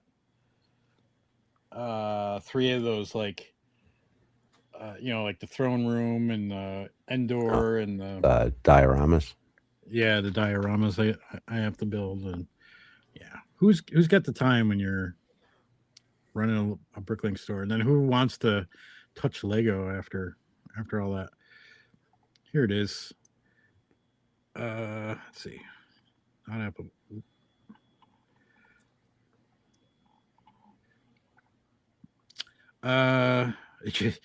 New, it's $9.99. Used, it's never sold. And new, it's only sold one time. So yeah, it's probably not even worth listing. Okay. Oh well. What's up, Liam? How are you? Hello. Liam is all the way out in Tasmania. Oh, nice. It's tomorrow afternoon over there. I had some coworkers that worked out of Tasmania when I was working for the Australian company. That is a very long way. Yeah. Yeah, Liam was on for the New Year's Eve show, and it was already halfway through New Year's Day. So this is one of the rare moments where you get to talk to somebody in a different year. Yeah. But he said the future was looking bright, so right, exactly. We were off to a good start. Surprised you could understand him when he was upside down like that. Yeah, that's an island off an island. Seems crazy to me. We got to stop making fun of the Australians. They'll send the drop bears at us. Send the what? Drop bears. You haven't heard of the drop bears? No. Oh, it's these bears that like fall out of the tree and like gouge your eyes out. What? Like a turkey? Yeah, something like that. Right, wow. Liam? You know what I'm talking about. I know turkeys drop out of trees. I've never heard of a bear doing it. Yeah, drop bears. Uh-oh. I've seen the future. It's time to start worrying, especially about drop bears. Yeah, jeez. That really just doesn't sound good. Well, it's Australia. Everything's trying to kill you. Are they like koala size, or are they talking like real size? My uncle got taken by a drop bear. Oh, shit. It's something to worry about over there. Are they like paratroopers? Did they jump down on purpose? Worst thing imaginable. You just don't want to deal with it. My God. Now I actually want to look this up. Oh, a drop bear. That can't be a thing. Yeah. Have you ever seen a wet koala? I guess yes, when the wildfires are going on over there and everybody kept pouring water over them. But if you look up wet koala, and it's about the most horrifying thing. They're just nasty. Like, what an abomination. Poor things. Oh, well. I don't know how the hell we got on wet koalas. The drop bears, we were talking about, how you should avoid the drop bears. Yeah. Koala growl. Yes. Yes. That one we looked up. My kids love the animal sound videos on YouTube. Mm. They just give a silhouette and then you hear the animal make the sound and it's like, wow, you couldn't have guessed based on the silhouette what that sound would have been. Oh, I But, see. yeah. It's fine. My youngest is 4. We cut her some slack on stupid things like that. That was your youngest that came in? Yep. It's just Yeah. barely peeking over the desk. Yep. Yeah, she's great. She just built her first Lego set the other day. Oh, wow. Yeah, first one. Well, I mean, she obviously had Duplo before, but she built the new creator turtle. She needed a little bit of help, but she did a pretty good job. Yeah, that's good. Yeah. That's good. Yeah. My wife also needs a little bit of help building Lego too. So usually the whole entire set needs help. So Oh no. I bought her last year for Mother's Day. I bought her. She's really into Snow White, so I bought her this Snow White house. Cool. And yeah, I wound up building the whole thing for her. Oh no. Just it was all right. lack of patience. Actually, I enjoyed it, and so I wound up building out my blacksmith house back there. So it was very similar. Cool. Does she not enjoy building, or does she just the directions too bad? She's got a bone missing in one of her hands, so it's very hard for her to like pick Okay. up small pieces like that and do that kind of stuff. So it makes sense, but it's just I didn't buy it for me to build. I bought it for you to build. Yeah, my wife is a very slow builder. I don't mean slow as in like, oh my God, would you get it together? Like she'll get a set and then she's so busy all the time, it'll take forever before she gets around to it. You see that right in top corner, top there, Yeah, behind the what is helmet? that? Mhm. Does it look like a Millennium Falcon? It looks like the UCS Millennium Falcon. It's Man. half built. I've been building that thing for 8 years now. Actually, it's probably 10 years now. I think I've been saying 8 years for Oh, 2 man. years. Yeah. I know. I get like maybe a bag of that is like actually 5 bags, and Yeah. so like to It's a get through duffel one bag. bag, yeah, to get through one bag is pretty much a chore.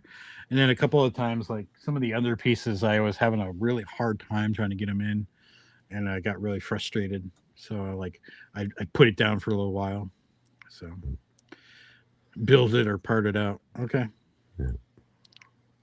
Yeah, we had the Going Merry sitting here for a while that I had bought for my wife. And finally, like, listen, it's can you build this? Because I really want to sell the minifigures. So let's get it going here.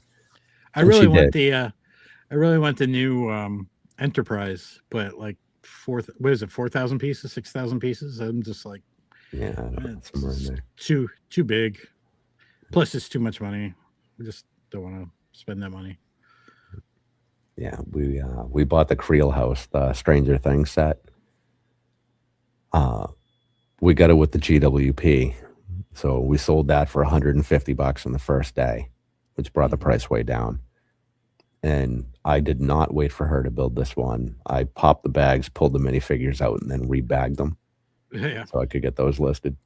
Yeah. So it'll end up being a nearly free set by the time it's all sold. Be all Yeah, right. that's good. That's cool. Yeah, I had to sit and wait for Bricklink to actually add the set to the inventory. It was frustrating. Yeah. Less time and more money to Pardo. All right. You want to take a swing at this one? Sure. What are your thoughts here? Question is, do you guys think there is more money in spending way more time to add used parts, or spending less time and more money to part out new sets? Used is definitely the way to go. You can buy,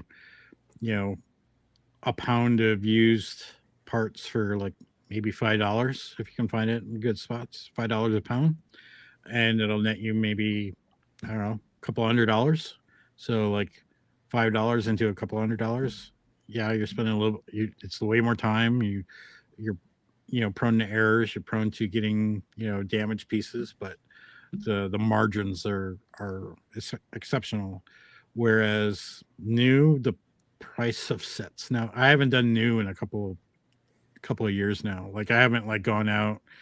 I used to look at part out values of sets and go out and buy multiple copies and collect them and part them out. The money's not there. You just can't make money that way anymore. I was looking at my financials and I was like, I'm spending all of the money I get to buy more new.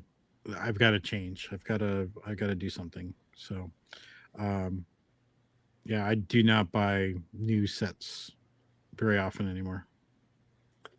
You still do new parts though, right? Those abandoned bags that we were talking about. That's it though. That and some other ways of getting new parts, which Yeah. Well, I'm not. I'm not yeah, asking to reveal sources, but you are still doing that part though. yeah, I'm just not doing straight part outs like Okay. buying sets and multiple copies. So, Okay. but most of my time is used stuff. Like used minifigures, used parts. But right now I'm like focusing on getting the abandoned bags sorted out and up, and then I'll switch over. Like I said, I'll switch back over to doing used parts. There's a I've lot taken. more. There's a lot more variety too. Like you get older parts that are retired that are worth a lot more. New parts out of sets. Everybody's doing the same thing. So like the it'll the parts are flooding the market, and really, does anybody really want those parts at the moment? Maybe the minifigures, but other than that, the parts sort of sit there for a while. Yeah. Used, sort of like you can sort of see them coming in and out. Who knows? Yeah, I really use is the way to go, in my opinion. I've noticed with a lot of the newer sets that they're introducing a lot of new parts as well. Mm-hmm. So now you're starting to get very low quantities of weird things, and then you have to figure out how to work them into your filing system. So now you have to create a new spot to figure out where the hell you're going to put a 1x5. I don't want a 1x5. I think that shouldn't exist, and I think it should go away. Have I found an expensive piece in a bag of cheap Lego parts? Sure, I have, all the time. That's fun. Yeah, I mean the bag of I was saying earlier, Chris gave us all who attended that thing at his place, a bag of decorated pieces. There was two decorated slope pieces in there that came from the gunship, the Republic gunship. Each one of those are $17 a piece. I was Wow. like, that's crazy. Hey, Nate. Hello. The What price point do you need to see to get excited about a part? I need to see it on an order. Fair enough. I'll be excited. I don't know. I very rarely look at pricing, to be honest with you. Usually I notice it, but like, for example, the other day I was doing some bags, and I got a Mark 7 um, The Iron Iron Man. Man. Yeah, Iron Man, and brand new. He was like $30. So I was like, whoa, that's a Wow. winner. Yeah. Do you bag any of the parts? Or like, say you're listing printed pieces because we talked about it. If you're going through and you happen to notice, oh, this, whatever, it's a 2x4 tile or something is $9. Is that worth bagging individually? Or you just chuck it in the drawer with everything else? No, I put it in a drawer with other decorated pieces. So Okay. I mean, it came in a bag with other pieces and came out fine. So Yeah. Okay. Yeah, I don't know why I have this mental thing that if something is, a price substantially higher than everything else it's in with. Try to give it a little extra care, but to your point, it's meant to survive those situations, really. Right. Yeah. I mean, it could get scratched. It's always, that's always an option, but like, I think we worry about it so much because we don't want the customer that's going to actually really care about, like, like they pull out the magnifying glass to see that there's micro scratches on the. Those are the kind of customers that keep us thinking about those kinds of things, and yeah, but not, majority of the customers aren't like that. Yeah, you kind of tailor your business to the toughest of the customers, though. Yeah. 'Cause you never know when you're going to encounter one of those people, and you always want to make sure that they're happy at the end of the day. I mean, if you're looking at micro scratches, don't buy black pieces. I mean, just don't. Micro scratches show up on black pieces like I don't know what they just do. Yeah, and they can pass quality control and look great, and then you go and you actually get ready to pack the order, and you're in slightly different lighting, and then you see them. Yeah. Mm-hmm. Yeah, that's a pain in the ass. That's why I hate the trans panels. Oh, right. Yeah, I frequently think that those are in great shape. They look awesome, and then I'm somewhere else in the room, and it's like, oh man, this is not as good as I thought. Yep. Have you ever figured out a way to, like, I guess it wouldn't be erase scratches. That's not really a thing, but to kind of buff them up a little bit, and make them look any kind of better. Nah. No, why waste your time? Mostly it's 20-cent piece. Why waste your time? Yeah, I guess if somebody cared about that, they would order new, and then in that case, like, new is coming right out of the bag, going through a sort, and then going right into a drawer. I mean, if it's scratched, it probably has got scratched in the bag from Lego. It's nothing I can do about it. Yeah, we had. I'm trying to think what it was. Oh, it was a windscreen for, I don't know, one of the Star Wars ships, and the print on the windscreen was great, but all around the edges, like below the print, was just all beat up. I think from opening and closing it, jamming it on a minifig's hand or something, whatever. It's like, oh man, the print is so good. And it's can't hang on to that. Well, if it was like a good, worthwhile piece, it had a good value to it, maybe it'd be worth listing with a comment, just saying, hey, it's good print, but some chipping around the side, around the edge. Yeah. Somebody might not care, somebody who's going to buy that does not care. Yeah. I'm trying so hard to get away from comments. Yeah, it's hard because, like, like I've been burned a couple of times by comments because, like, you put it in your wanted list, you search your wanted list, you find the parts in the search that you want, you go to buy, you get the part that got some kind of damage, you go look at the order, it has the comment. Nowhere in that search process did the comment show up. Yep. Unless you went to the store and looked at the listing. Yeah. And it's a bad system that way. Yep. Yeah, and that's on Bricklink's end, and the customers, because the seller can go and try to do all the right things. It's just not great. Yeah, I've been stuck with one manual. I never create a cart from the search. I always go to the store and create the cart through the one list of their store. I only use the search to identify the stores I need to go to, and then I'll go look through things. Because then you see the comments, and then it's like, oh, well, this is cheap because it's cracked. No wonder why. Yeah. Unfavorite. Yeah. Yeah. That's also a way to find pretty decent deals, because sometimes things will end up, being suggested for your cart because the pricing's right, or they have a good variety through their store. It's like the stuff's, a lot of it's on sale, or it's 30-40% below 6 month. Or that's always nice.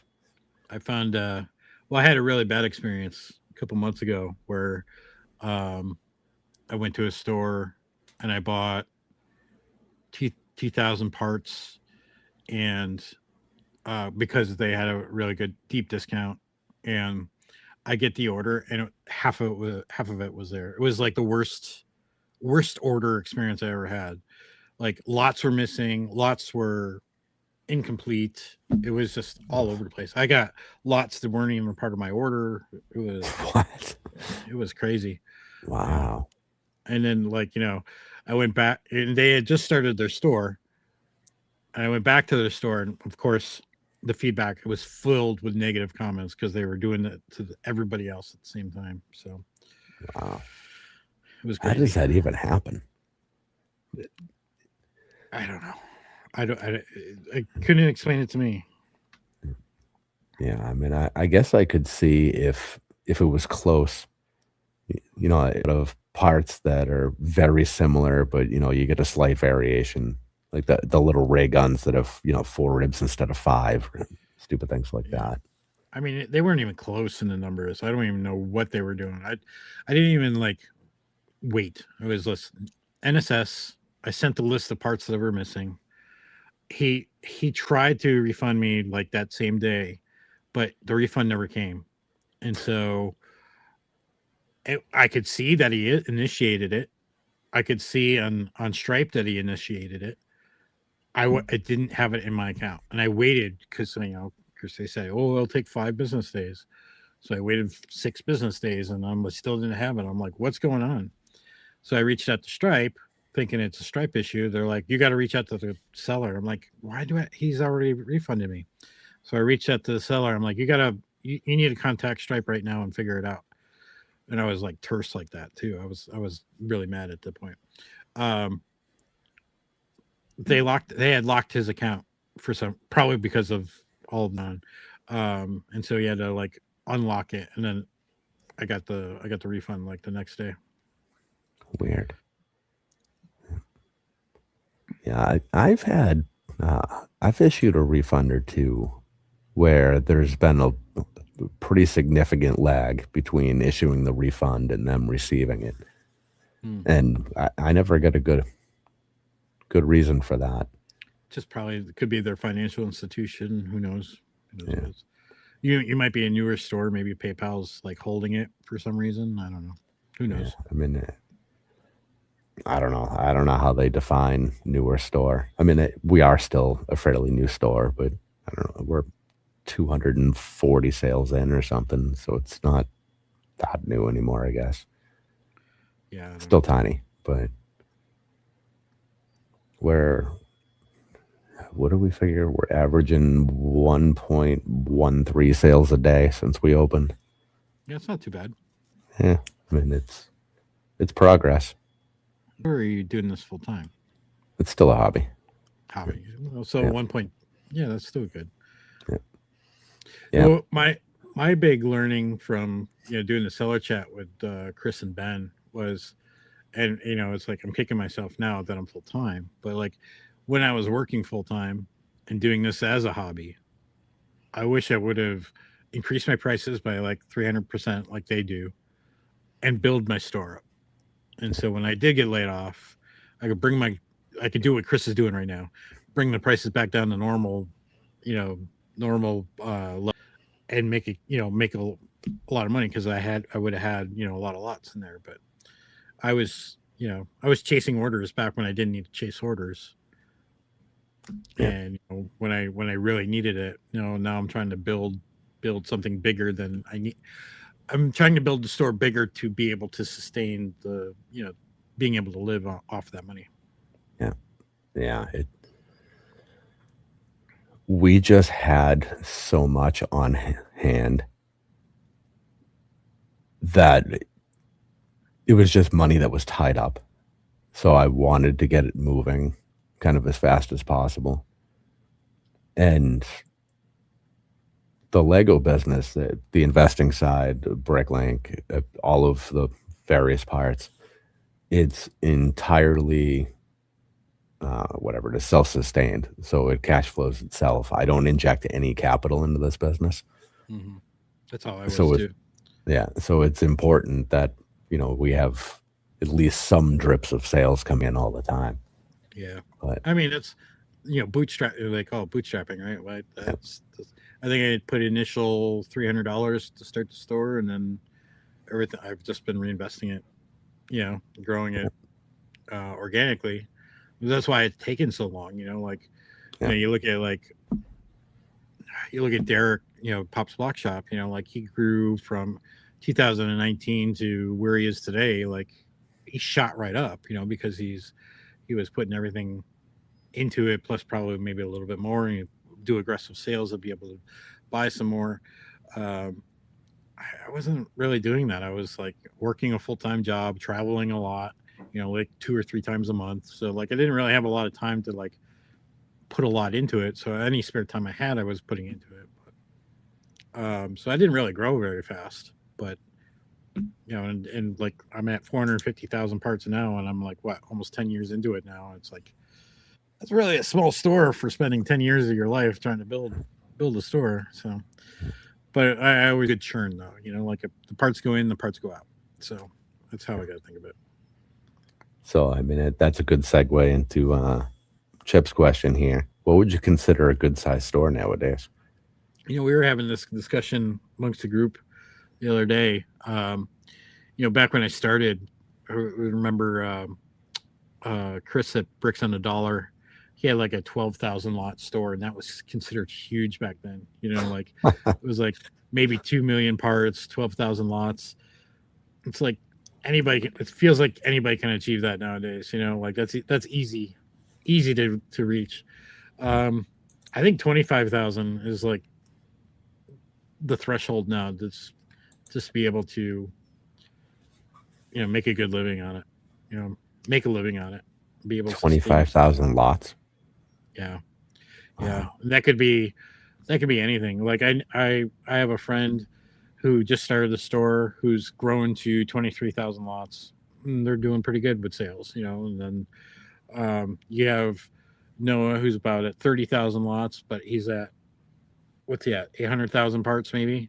He's making better money, but he's also got less competition over there in Australia. So um, I don't know. Then you've got like Chris at Great Brick Lab, who's got 45,000 lots, and it's got what has he got like 3 million parts. I don't remember what he's got in parts now, but like yeah, now that he's got semi-normal parts, 2.1 million parts he's got right now. Um, yeah, I mean it's less about the number of parts you have. I think it's the variety that you have you've got to win the wanted list war, right? Like you've got to be able to get all the parts that are on people's wanted lists and be as far up on that list as possible.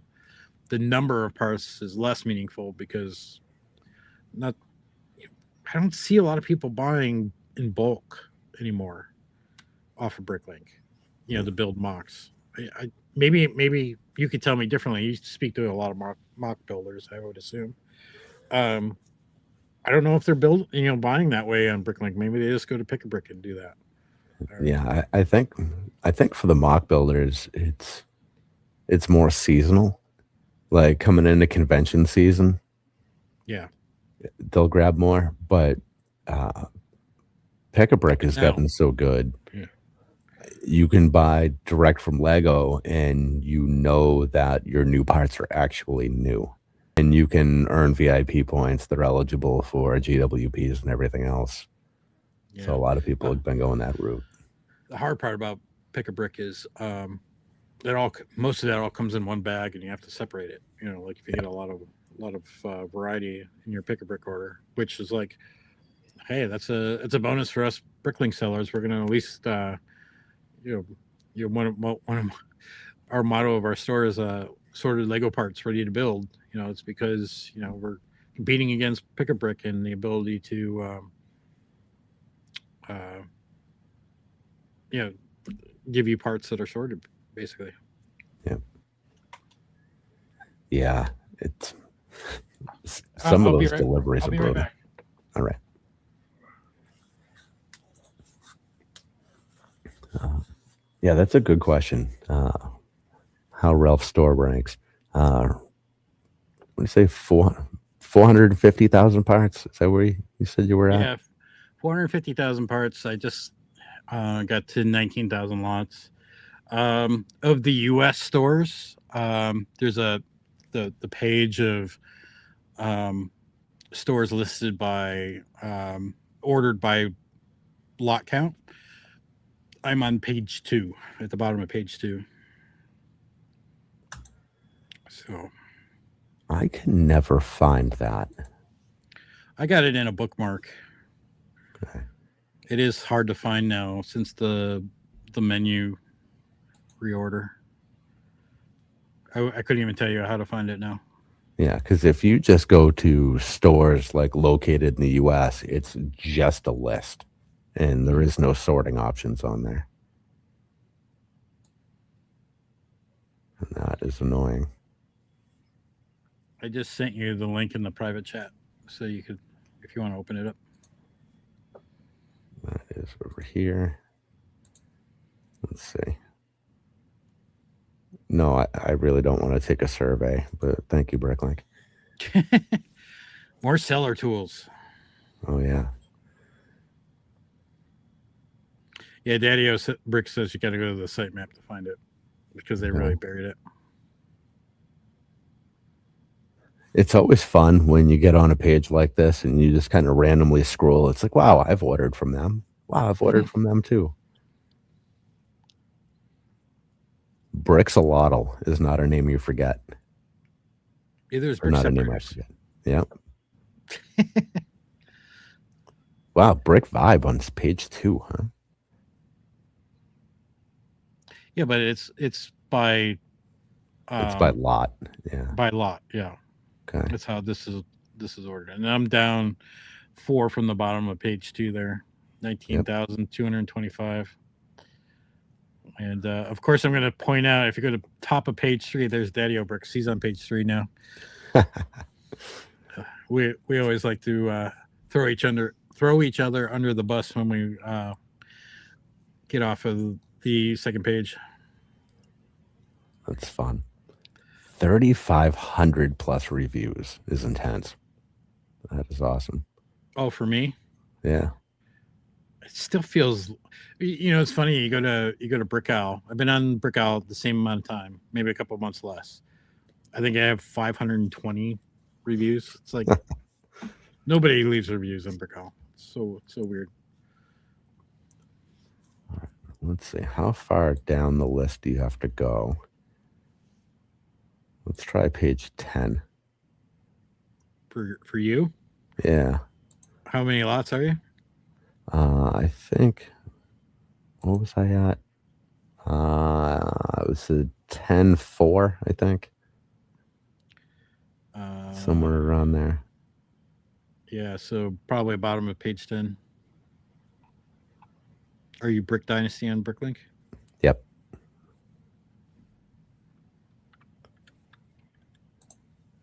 Go over here. Oh, no, I'm the Brick Dynasty on Bricklink. That's right.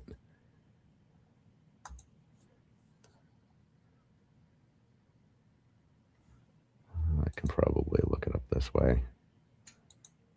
Let's see my actual count. Where are we? 10,642.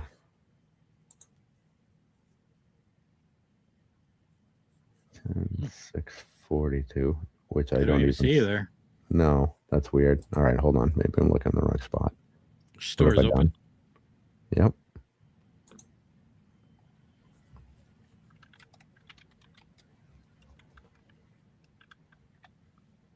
No, 10,165. That's right, because I have stuff that's on this where I went wrong. Yeah, you gotta go to the. I see. Page 11. What in the world? Yep, there I am. Wow. All right, so I get some growth here. Yeah, you got some pages. You got some pages to climb. All right, now that feels like a mission. I have so much work to do, like actually within my store. Like I put zero effort into any of the details in that store, like at all.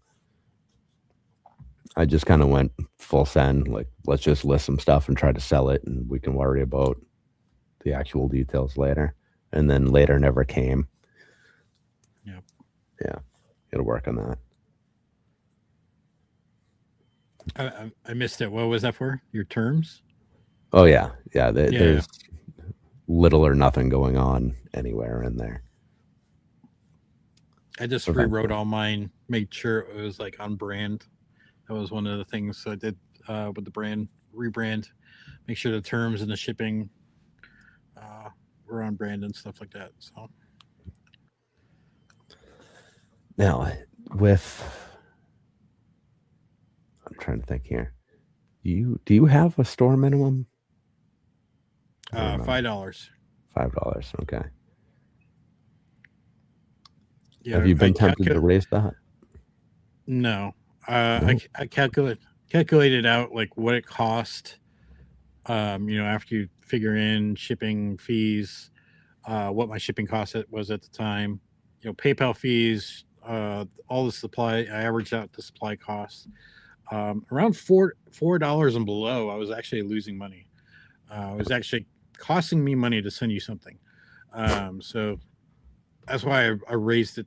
That's why I made it $5. It was just to be able to, you know, um, make a little bit of profit. It's not a lot, but yeah, just a little bit. Yeah, the low value sales drive me crazy. Hmm. Was it Monday? Sunday and Monday, I think it was. Between the 2 days, we had like 6 orders that were $5 and change or $6 and change. It's like, oh man, would you guys stop? I had 19 orders over the long weekend, and it took me 40 minutes to pull because they were all small orders. So Yeah, uh, yeah, it's been a weird January. Usually, like last January was like my best month of the year. This is not looking like it's going to be a good month. It's not the month I was hoping for. Um, Definitely. yeah. What's up, Bearded? So Bearded Brickman here is a another Aussie. Oh yeah, jeez. Yeah. Wow. See, he knows about the drop bears too, right? We were just talking about. You missed the conversation about drop bears, and we were trying to warn Ken about like the drop bears clawing their eyes out. And one of the other Aussies was talking about his uncle being kidnapped by drop bears. So you can tell him how dangerous the drop bears are over in Australia. Yeah. Yesterday he posted this picture of these crabs that were like shiny blue. It was Mm. the wildest thing. It looked Not awesome. blue, not blue crabs, right? That's a Maryland thing, I think. Had one as a pet since I was 7. Ah, that's interesting, and you're able to have a bond with a drop bear without losing a limb. Yeah. Bearded also looks like he could wrestle a bear. Oh, I see. I Yeah. see. Yeah. That's we'll see how that is in person. Uh we'll be meeting at Brick World this year, which will be great. Oh, that's cool. Yeah. In Chicago? Yep. I don't suppose you're going. No, I never go. It's No. on Father's Day weekend. It's like the weirdest weekend to have it on. So I don't know. It's in Chicago too, which is like a very expensive city. I, Yeah. I don't know. I probably should go, but I don't know. Unless I'm selling, I don't. I don't see the value in it. I would And like to just go. set up a So booth with Derek or do a little tandem sale deal. yeah, That'd be amusing. I've done that with them.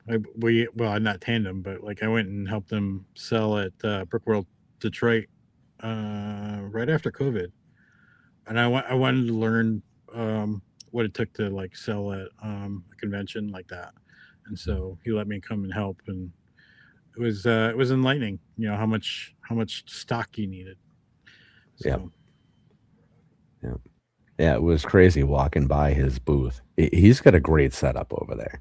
Mm-hmm. And the the minifig station there, it's crazy because knowing what a lot of this stuff is, like no way anybody's gonna want that, and 2 seconds later they're gone. It's like, Oh, you mean the stand of minifigures, not the yeah, minifigure station where you can build a minifigure? yeah. Well, he's got minifigs up there that are, I don't know, whatever they are. They're $2 or $4 a piece, just cheap, just kind of shitty generic minifigures, and just Yeah. gone.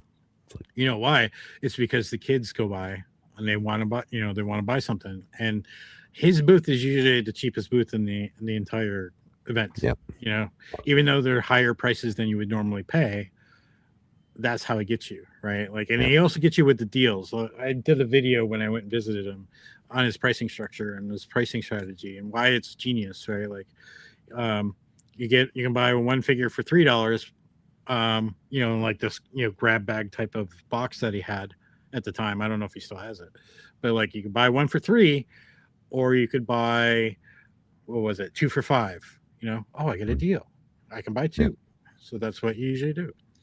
Or there was like the $6 minifig stand, like, or $6 or 2 for 10 or something, yeah, like that was his deal, like, and you always got people to buy more because, like, I'm not going to leave a deal. I'm not going to leave, the yeah, dollar on the table. So I'm yeah, going to buy more. yeah. Yeah, and where he was last year, he was kind of at the end of the row a little bit. But at the beginning of that, I don't know, aisle, I suppose, on the right, you had Citizen Brick, which is all big money. And Right. then K-Town was right across from that. It's selling minifigs for 25, $30. And Mm-hmm.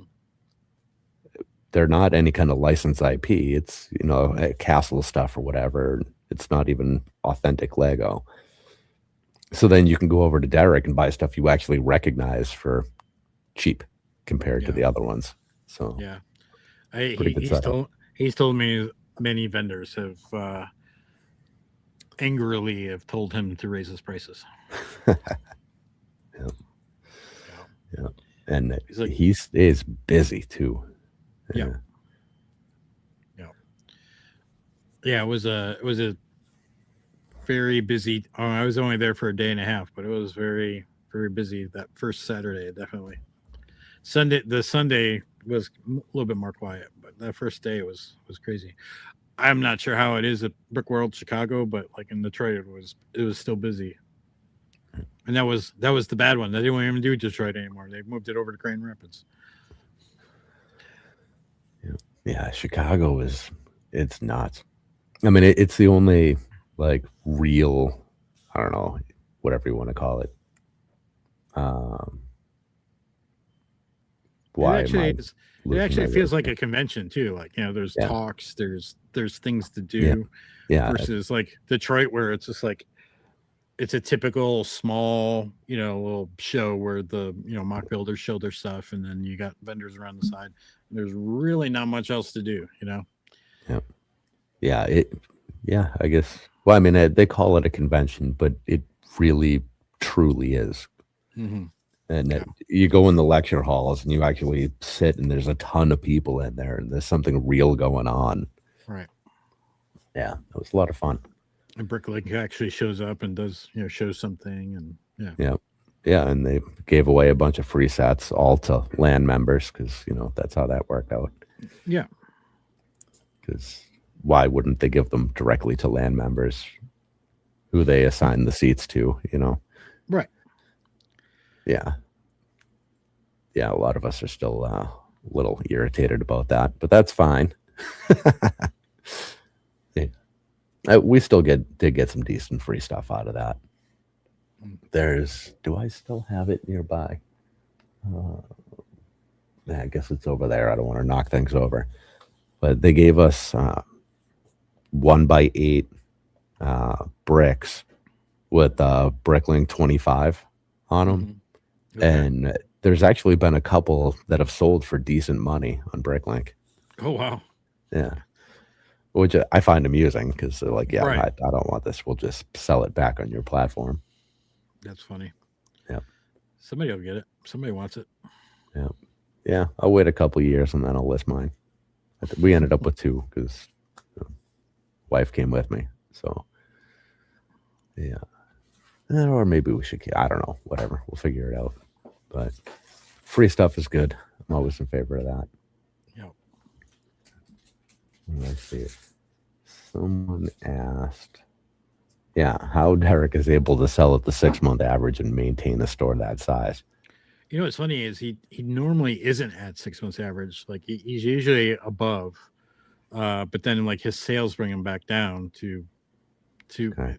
still above. You know, slightly above 6 months average. I would think, but I think it. You know, he's got what 23,000 lots right now. Like that's really what's getting people in the door at his store is the variety, right? Like, and he's very heavy on minifigure parts too. So minifigure parts and minifigs. That's a lot of what people are getting. Yeah. Yeah. I forget which video it was. I watched something of his recently, and I was like 10 minutes in, and I was exhausted. It's like, man, like that's a lot of work. Mm-hmm.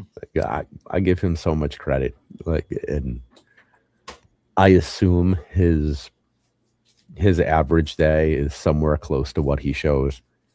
You know, like he actually does have all of, you know, the early mornings and all the things he does. It's like, man, I don't do the early mornings, but I'll start mid morning and go till about now. You know, like I don't usually quit till about now. So like, yeah, I think anybody who's somewhat successful and doing it somewhat by themselves is putting in a longer than average day to at least try to get most uploaded. You know, because you start your day. You know, your typical day is like you start your day and you've got orders.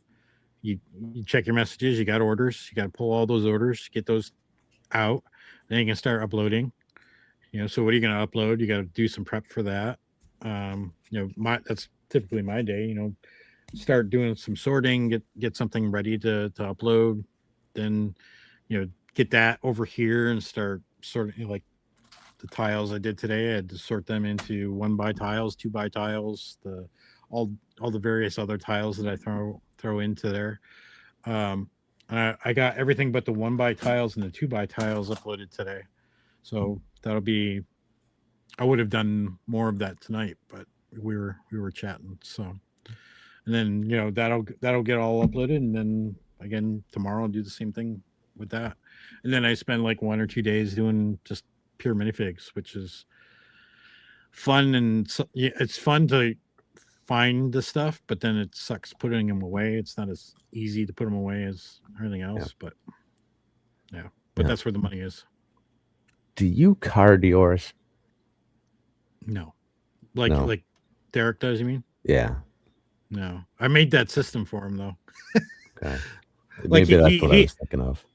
yeah, I made it so like he's got the thumbnail of the image, and then so now he just types in the minifig ID, and it spits out a card that he can print. Okay. So because I was doing when I was doing eBay, I stopped doing eBay, but when I was doing eBay, I was doing the same card system he was doing. But I was like, I don't I don't know by the name of the thing what this thing looks like, and I always go to the Bricklink to look it up. And I'm like, it would be great if I just had a picture right there in the card. So, of course, Yep. I use my coding skills and coded it up. So you type in the ID and it spits out all of the information you need. It even spits out like what the title of your eBay listing should be, what the description is. You can just copy and paste. It was all Wow. dynamic based on just typing that in, and it also told you like what's the 6 months average, what's the current average price, so that you could base your pricing on eBay for it. Cool. Yeah, the eBay thing. The money is better there, but man, it's a lot more work. It's a lot more work, and then the fees just keep going up and up and up, and then you got to play this promotion game. I found that I was like spending just as much money as I was bringing in on eBay to rebuild. Like I was doing the exact same thing as Derek was doing, like buying Bricklink orders, rebuilding minifigures, and then selling on eBay. I finally realized like I'm making no money because all of my money goes back into buying Bricklink orders to build the eBay minifigures, and then it just becomes a wash. So I stopped doing eBay, and I started making some profit. So Okay. I don't know. You've really got to have like a lot of stock, like like he does, to be able to make good money there, I think. So I forget what the title of the actual video is, but in one of your videos, you explained how to use Brickstore to find out what minifigures you could put together. Oh yeah, it's one of my members' videos in the tutorials. Okay. So everybody go sign up, whatever it is, $7 or something, just to watch that video. It's well worth it. And it is. So to give you the gist, because it's not a secret. But there was a service that came out. It was whatthefig.com, I think it was called. And they wanted to charge like $40 a month to be able to read your inventory and tell you what parts are, what parts can make up what minifigures. It was a pretty cool service, but $40 a month seemed kind of steep. Actually, it was Bill Daddy Bricks was telling me, like, you got the same sort of thing in Brickstore. So like there's the item inventory sidebar, right? Like, you've got item inventory, price guide, you got all these sidebar things over here, but there's the item inventory. And if you I've never played with it, there's 4 tabs in there. There's like appears in, and then next to it is consists of, and then the third one is called can build, and that's the one that you want. So you get like your inventory in, or you get like a BSX file of all, like you scanned in all your minifigure parts. You can select all of the parts, and then go to that can build, and it'll display all of the things that you can build with all of those parts that are in that file. And so they're basically doing the same thing, right? Yeah. And it is awesome. It is awesome because right away you can just weed out the city stuff that's not worth your effort at all. Right. And, you can hunt through and you can see what you have for, start at Star Wars and work your way backwards. And if you're good at coding, there's an API endpoint that does all that. So you just go through every single part, you call that endpoint, and then you bring it all back, and then you just compare compare what you can build with that part to everything else that you have, and you can create a list. So that's how they're able to do that. It's not that hard. Yeah, it's awesome. And I'm actually gonna have to do that again soon because we just uploaded like 2 pounds of parts, minifig parts. So we'll go through that soon. It sucks when you go through a pile of legs, and then you go through a pile of torsos, and then you see a head, and you're like, shit. I'm pretty sure I just saw the legs and the torso that go to this. Right. And then you get to the pile of hair, and it's like, man, I'm never going to remember which hair goes to that, and figure it out another day. And then somebody buys the head and screws the whole system up.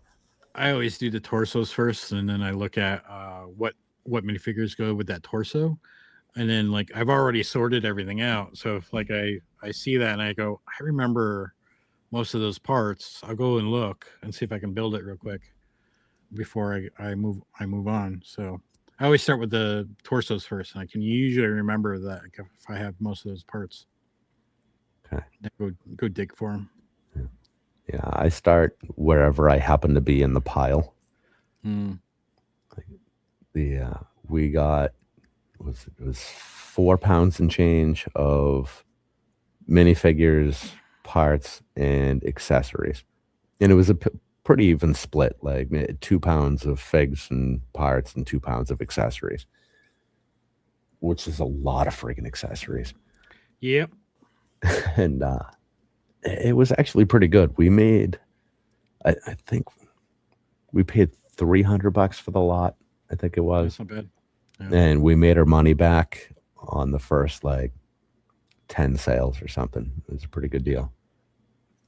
Yeah, it was a little more than 15. But yeah, that was a good one.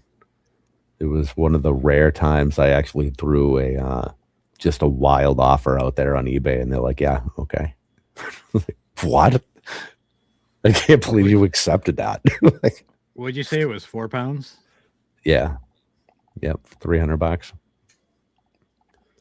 Yeah, I was pretty excited about that.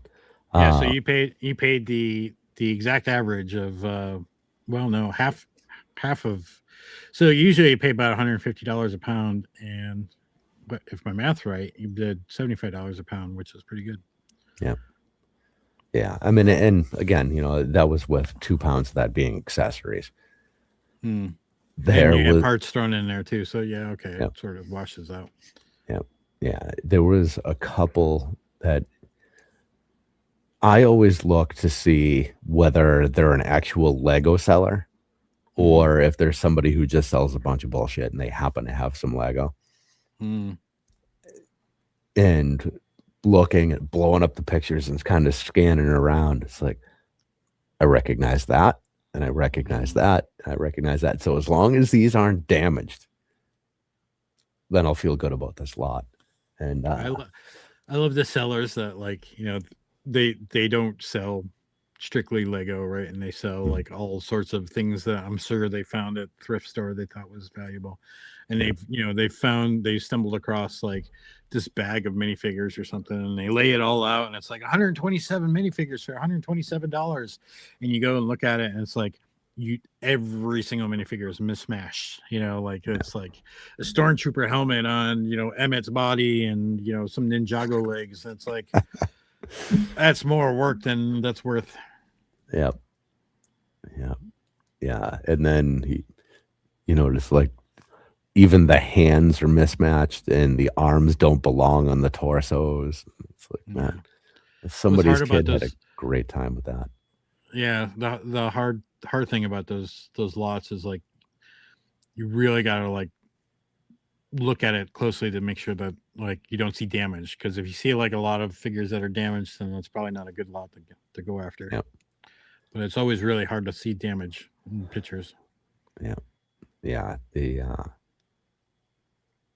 In this lot, there was two of the scarecrow. The one, what the hell color is it?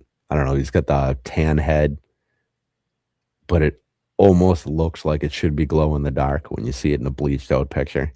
It's like, Oh, man. And still a pretty good fig. I don't know, whatever it is, $12 a piece or something. yeah. Both of the forearms were cracked. It's like, man, that sucks. Arms are easy unless they're printed. But They're printed.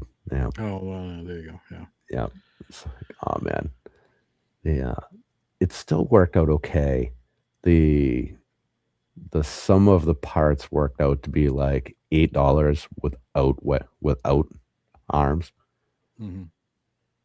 I mean, the torso without arms sold like 2 units every 6 months or something. So that's not going It's funny. anywhere. Like if I have a torso that's in good shape, but the arms are missing, or the arms are broken, and I have to tear them off. Sometimes I'll just list the torso, by Yeah. itself, and I am surprised how many times I sell them. They Yeah. do sell. Yeah. All right. That's good to hear because we have a bunch of them listed, and I list them with no hope of them ever going anywhere. Oh wow, it's crazy how All right. like I sold some today. It's just crazy. All right. Well, good. Hopefully they'll go somewhere someday. I still don't think I've ever sold a mini doll Yeah. or a mini doll head. I don't think I we've sold had it. I had a was it today or yesterday? One of those days I had a order that was just, you could just tell it was completely friends oriented. It Wow. had it had a friends mini doll, and then like friends decorated pieces. Let me see here.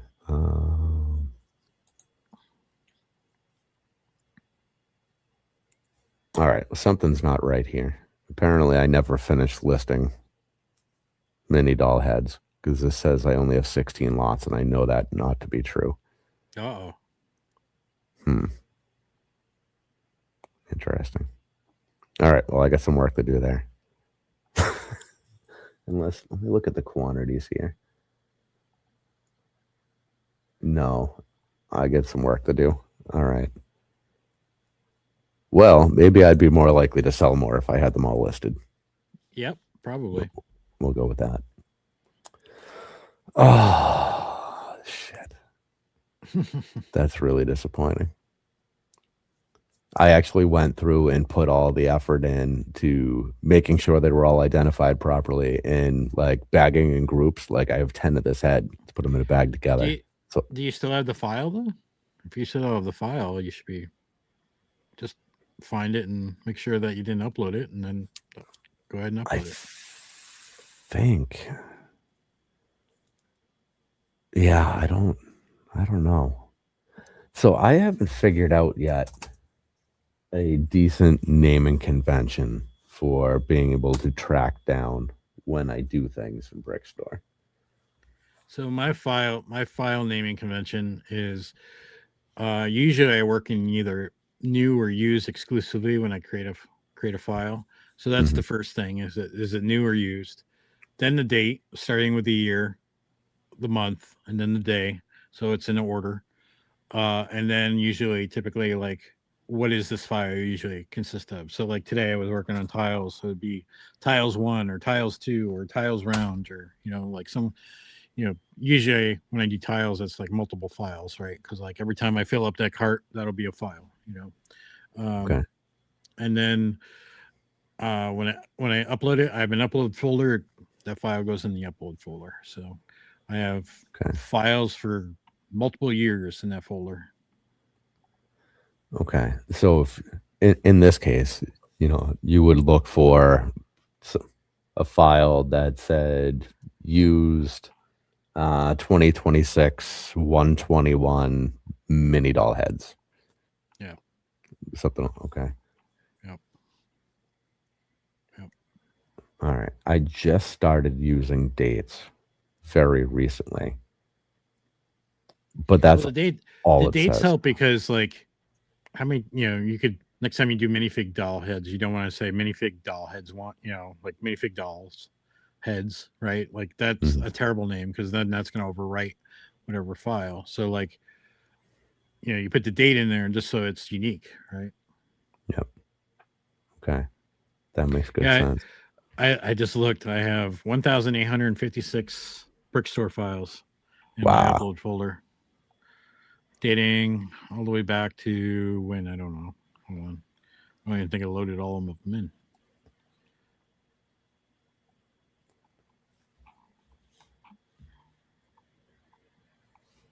What?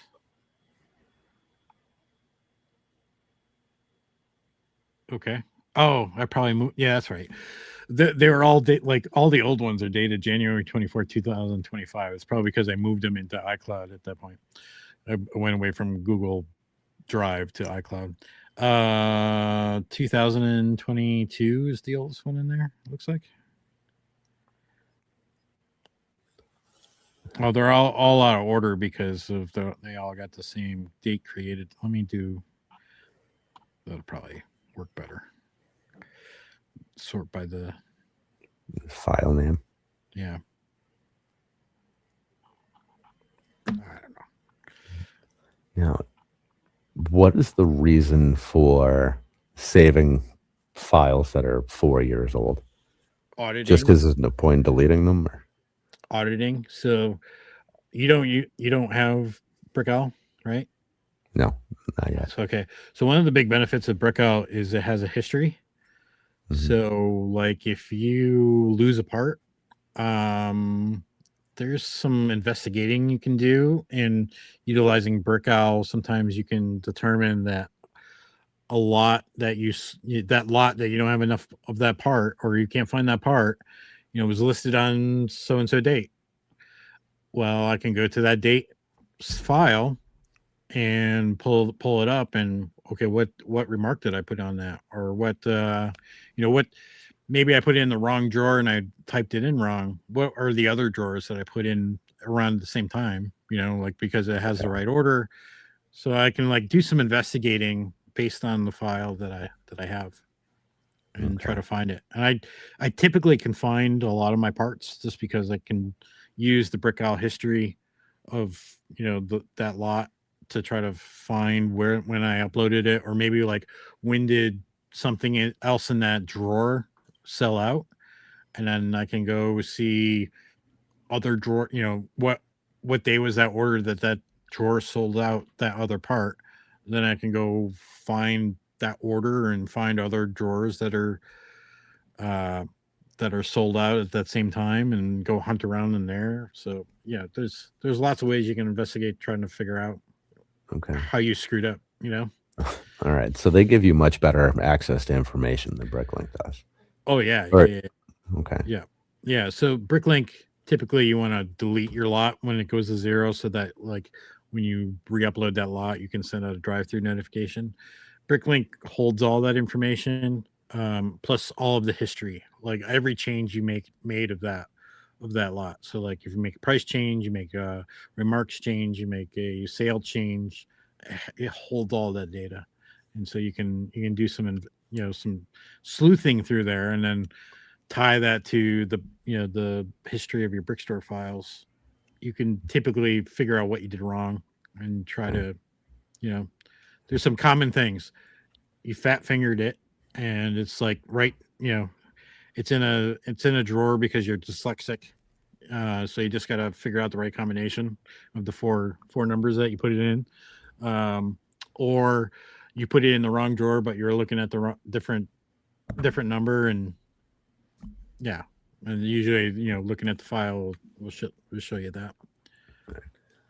So let's see if you have a simple solution for this. So the other day in Brickstore, I was working at, I mean, basically everything I do is used, right? Mm-hmm. But I had one thing to add as new.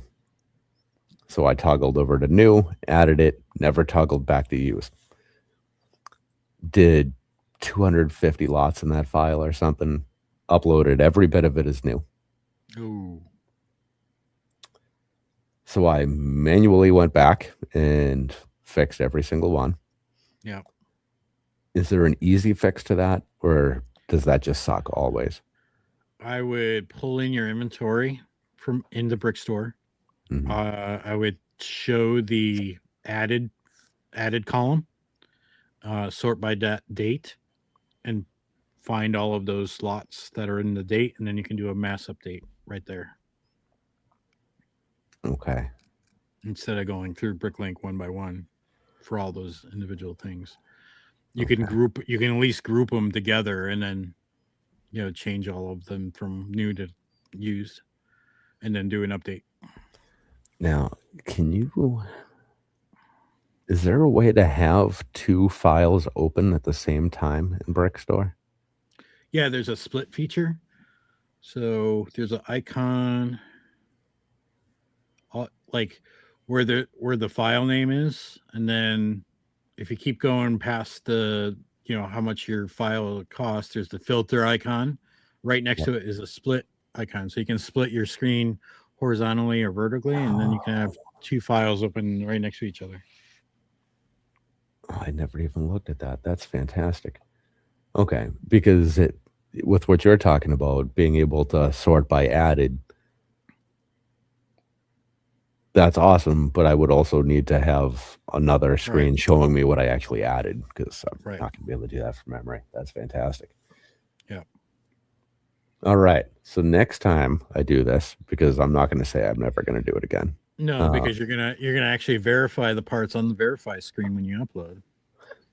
Yep, that would be smart. You're not just gonna scroll all the way down and say upload. You're gonna actually look to make sure you actually did it right. Yeah, that gets I always blinding.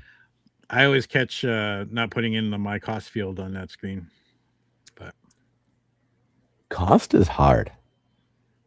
I still haven't figured that cost, out.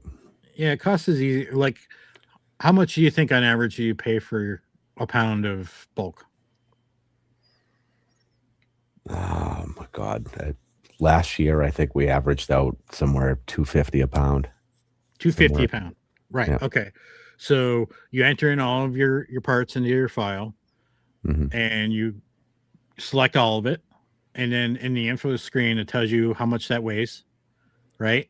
Yep. And then you if it's in ounces, you have to divide that by 16 to get to get pounds, and then you multiply that by $2.50, and then that gets you your cost for that file. And then you select all the parts again, and you go into my cost and say this is what it costs, spread it across all my lots, and then you upload it like that. Awesome. I love that. It's easy. That makes it very simple. Okay. You just need to know how much you pay on average for your. I always just say I pay on average $5 a pound for my bulk. Awesome. Yeah, last year we scored a couple pretty big ones, so it brings the price per pound way down. Yeah. I forget what the last one was, 600 pounds or something. The abandoned bags, I've got that at $9 a pound. So that's it's easy. So every time I upload, I just do that trick. What's the weight of the stuff? If I have to divide it by, if it tells me in pounds, I don't have to divide it by 16, obviously, but I just multiply it by 9, and then I spread it. What's the actual? There's 2 different options you can do. One is spread cost relative to price. That's the one I usually do, or there's spread cost relative to weight. So if you do it relative to price, you have to have it priced out first, and then it'll spread the cost based on the price. So like if something's like $30, it'll put more cost on that item than it would on something else. I like that better than relative price to weight, because like a boat hull weighs a lot, but isn't very worth much. It doesn't have a lot of worth to it, but your cost could be very skewed to that part because it weighs a lot. Yeah. Okay. Yeah, that's another one. We still haven't listed any of the big chunky stuff. Just have a way to ship it. Figure out how you're going to ship it. I had big bolt hulls. Geez, I can't say that word. And I sold one. That was it. That was all the entire order. I lost money on that because shipping is pretty expensive on a big box. Yeah. And I had flat rate shipping, so it was like that was what I brought in. It was $3 boat haul, and at the time I think I had $5.50 in shipping, but it cost me $12 to ship that thing. Yeah, that's I lost tough. money on that. Yeah, I'm at $5.50 shipping now, and that seems to cover just about everything. Even after this weekend? We'll see. It seems kind of low if you're flat. If you're a flat rate. Yeah, I don't know. I'll have to look at the numbers from the last couple of days and really think long and hard about it. It's tough though, because if you go to $6.50 or something, it feels like it tips the scale a little bit. Right. Yeah. I was at last year. I arranged from $6.35 to how high did I get? $6.75, I think. And I was bouncing around, so I was always watching my numbers from the previous month, and if it was like, so the way I typically figure out like what my pricing should be is I take all of the shipping money that I bring in, and I compare that to the shipping costs, how much it costs me to ship the labels, plus I add in my Bricklink fees, Brickell fees. So that together is my shipping cost. So I'm trying to get some of my fees back as well. Yeah. And then I figure out how many orders I have and divide that by number of orders. And I usually get somewhere around $6.50. I was bouncing up and down, and I would bring my pricing up and down based on what it was the previous month, so that like if it came down, then I could bring my pricing down as well. But then I usually, I'd have to go back up. It was always determined based on like how many numbers of free shipping orders that I had. That would bring the price back up again. So, but this past weekend, I went away from flat rate to I went back to weight bands because if I were to just raise my flat rate shipping rate, I was going close to $7, and I didn't like you said, I did not want to do that. Um, I don't know how many orders I would do. So going back to like weight band, um, my 0 to 4 ounce orders are now $5.95, Okay. which is much more palatable than like $7 for that same order. Mm-hmm. But 4 to 8 ounces is 650. 8 ounces to 12 ounces is like 750. 12 to 16 is $8, and then 9+ after that. All right. But I think if you're ordering bigger, larger amounts like that are going to be heavier, like then like $7, $9 doesn't seem so bad. Yeah, I'll have to put some thought into that. Plus, you can get to my $70 free shipping. So, yeah, the majority of our orders are, at somewhere 2-3 ounces or so. So 550 flat rate, no issue. Right. That's fine. It's Where are you located? we're Boston area. Oh, so you have to worry about like going across country and like zone 8, zone 9. Yeah. Or zone 7, zone 8. I think what 9's Hawaii and Alaska, right? Yeah, I think for some reason, if I remember right, it's cheaper to ship to Hawaii than Montana, which is strange. Probably because it just gets on a plane. Yeah. Who doesn't want to go to Hawaii? Oh, yeah. 552 into zone 8. Yeah, that's not great. Yeah, Hawaii is awesome. I think Pirate Ship gets a better deal, and that's why it's 552, because like I think the commercial chart was like closer to like 580 something. I noticed the Pirate Ship prices seem lower than the rate chart that I saw. So I don't think I've ever shipped with anything other than Pirate Ship. I used to do PayPal. PayPal had a good integration for labels, and then they moved over to ShipStation, and I was already off and doing Pirate Ship at that point. And that's how Pops got my order pulling program, because he contacted me. He's like, he got switched over to ShipStation, and he was like freaking out. I'm like, I can give you my program and let you use it. It's got integrate, like it's easily integrated into Pirate Ship. So that's how he got it. Yeah. The big killer with the flat rate is when all of a sudden somebody orders like 7 manuals. It's like, oh, that's unfortunate. Thanks, guys. Yeah, you gotta eat it. Yeah, it all averages out though. As long as like what you bring in is semi close to what you're spending, your margins will eat the rest, right? Like, I usually get less money in than I'm spending, but it's within the, I can easily eat it. Yeah. So. Yeah. I mean, that's why we're 50% above 6-month sales average. So we can take in a little bit of the damage from sales like that.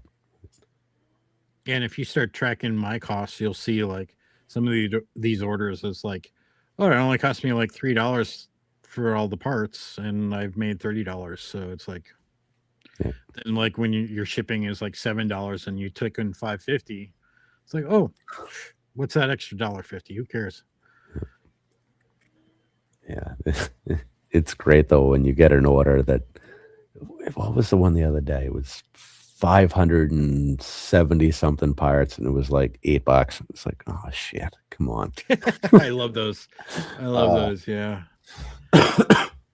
Yeah. I had like 1,100 part order, and it was like $22, and I'm like, what am I doing? What how did they find all of the cheap stuff in my store? I don't understand. Yeah.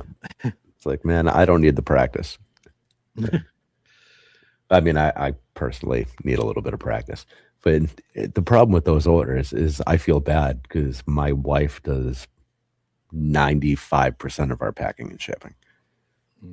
So those orders fall on her, like between getting the kids ready for school. It's like, all right. Well, that's when she's in the middle of pulling it. And that's why you have dinner on time. Or we'll get more of these orders. Yeah. Yeah, those ones are tough. All right, man. Well, we're closing in on midnight here. So we are. Which is incredible. That was so fast. Yeah. Anything I didn't ask that I should ask? Probably not relevant to this. Probably not relevant to the show, but to the show, yeah. No, I don't think so. Okay. Anything specific you want to share before we go? Your channel is in the pinned comments here, so people can find that. Do you have? I changed the name of the channel recently. I got the new name, the Brick Separators. Brick Separators Society. Yep. Yeah. Okay. Great. Yep. Awesome. That's in the pinned comment here. Yeah. And your channel. You can find my store at go to brickseparators.com. Nice and easy. You can and then you can find me on Instagram. I think it's at Brick Separators, right? Is what I changed it to. Yep. Yeah, that was all fun changing all that stuff. It's like it's kind of weird. The most of all the things that I did when I did the rebrand, the one that made me the most nervous was changing my username on Bricklink, because as soon as I changed my name on Bricklink, my Ralph's Brick store disappeared. Like that URL does not work anymore. Like, going to store.bricklink.com/Ralph's Bricks does not work anymore. And there's no way to redirect it. Like ralphsbricks.com. If you go to that now, you get to a transition page on brickseparators.com that says, hey, you're in the right place, but Ralph's Bricks is now Brick Separators. And then, shifts you over to brickseparators.com. But like, that was the only one that I couldn't do like some kind of transition on. So which was I remember when I changed the username, I'm like, ooh, I didn't think about that one. Yeah. That was the only thing I didn't think about. Yeah, that's tough because there's really no way around that other than opening a fresh store. But then you have nothing, right? Right. But thankfully, like all of my marketing around Ralph's Bricks was to ralphsbricks.com, and that was I can see it in the stats in my analytics right now. Like I get maybe half a dozen hits on ralphsbricks.com, and it's taking them directly to that transitions page. So that's good. Like people are learning, and usually it's mostly they're clicking on old videos, and that's got the link still in the description. So, I do have one more. Okay. In your list of materials, supplies, whatever, sure. You do not have the Sterilite drawers listed on there because they're not listed on Amazon. Oh, okay. Fair enough. Fair enough. Okay. Yeah, I'm part of the affiliate program on Amazon, so all those links go to an affiliate link. Obviously, it's funny as a YouTube creator, you think watching ads is how we get paid. No, it's Amazon affiliate links and memberships. The ad money is not there at all. There's no money to be made on a niche channel on YouTube, like ours, on ad revenue. That's for sure. Yeah, we should talk affiliate stuff at some point. So you can get some affiliates set up outside of Amazon, because that's real easy. And I think we were right about. We made it past 5 figures in affiliate commission last year. Wow. And amazing. That was pretty good. You have your own honey extension? Is that how you're doing it? Not through honey. So, and it's actually one of the selling points we're going to use. We're doing some work and building out the app and getting some more promotion behind that. Oh, that's cool. Yeah, how's the We app doing? It's doing pretty well. Yeah. We did 500K in revenue last year, not on our end of sold Lego through the app. So Oh, people wow. going from the app to Walmart to the app to Target. And So that's the affiliate stuff you're talking about. yep, Oh, yeah. okay. So it was 500,000 in revenue that way. We have 1,200 active users in the app now, and 180 paying by the month. So what is that, like $15,000 in affiliate revenue? Yeah, I think it was a little bit more than that. It worked out to Okay. be because there were some bonuses and promotions, whatever Okay. else in there. Okay. So that was all right. And That's interesting. yeah, it's knock on wood, we're gonna get it to the point, hopefully by the end of the year, where the app is entirely free except for the stock checker portion because we want to keep usage on that down so it actually helps people. But we want all of the other features that we're currently charging for free and just let everybody have them. That's cool. So Very cool. It's awesome. we're getting closer. Yeah. But yeah, that's been a lot of fun. We've saved a lot of people a lot of money with it. Yeah. But There used to be a Walmart app that I used to use, or it was not an app, but it was a website. But then it became very inundated with ads, and it became very hard to use. And then it like became very unreliable too. So yeah, the ads are killer. I don't ever want anybody to come onto any of our things and see an ad for anything that isn't us. You know, if we have other products of our own, then come fine. to brickseparators.com. Sorry, I had to do it. There you go. I mean, I'm willing to bet at least once every fourth show I plug your membership. My membership? Your membership because of something I've learned on there. Oh wow, cool. That's awesome. Happened a bunch of times. I mean, I'm assuming it hasn't actually gotten anybody over there, but I would disagree. Like we get, obviously the membership numbers are very low. Like I think we have 80 members right now, which is still pretty good. I find it fantastic. You know, like the little channel that we have over there, and like we've got 80 people paying monthly fee to come watch.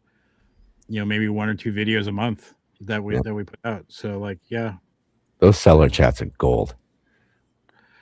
They're great. They're getting hard to put together because I think Chris is hard to nail down. Oh, Chris and Ben have been hard to nail down. Ben, you know, obviously works a full-time job, but you know, Chris has also been. Well, I haven't really asked much, but yeah, yeah. It's also getting dominated by the sorting machine too, which is hard. So, but the ones me and Noah did, I really enjoyed that one. The one where we like reviewed his trip to DD Bricks.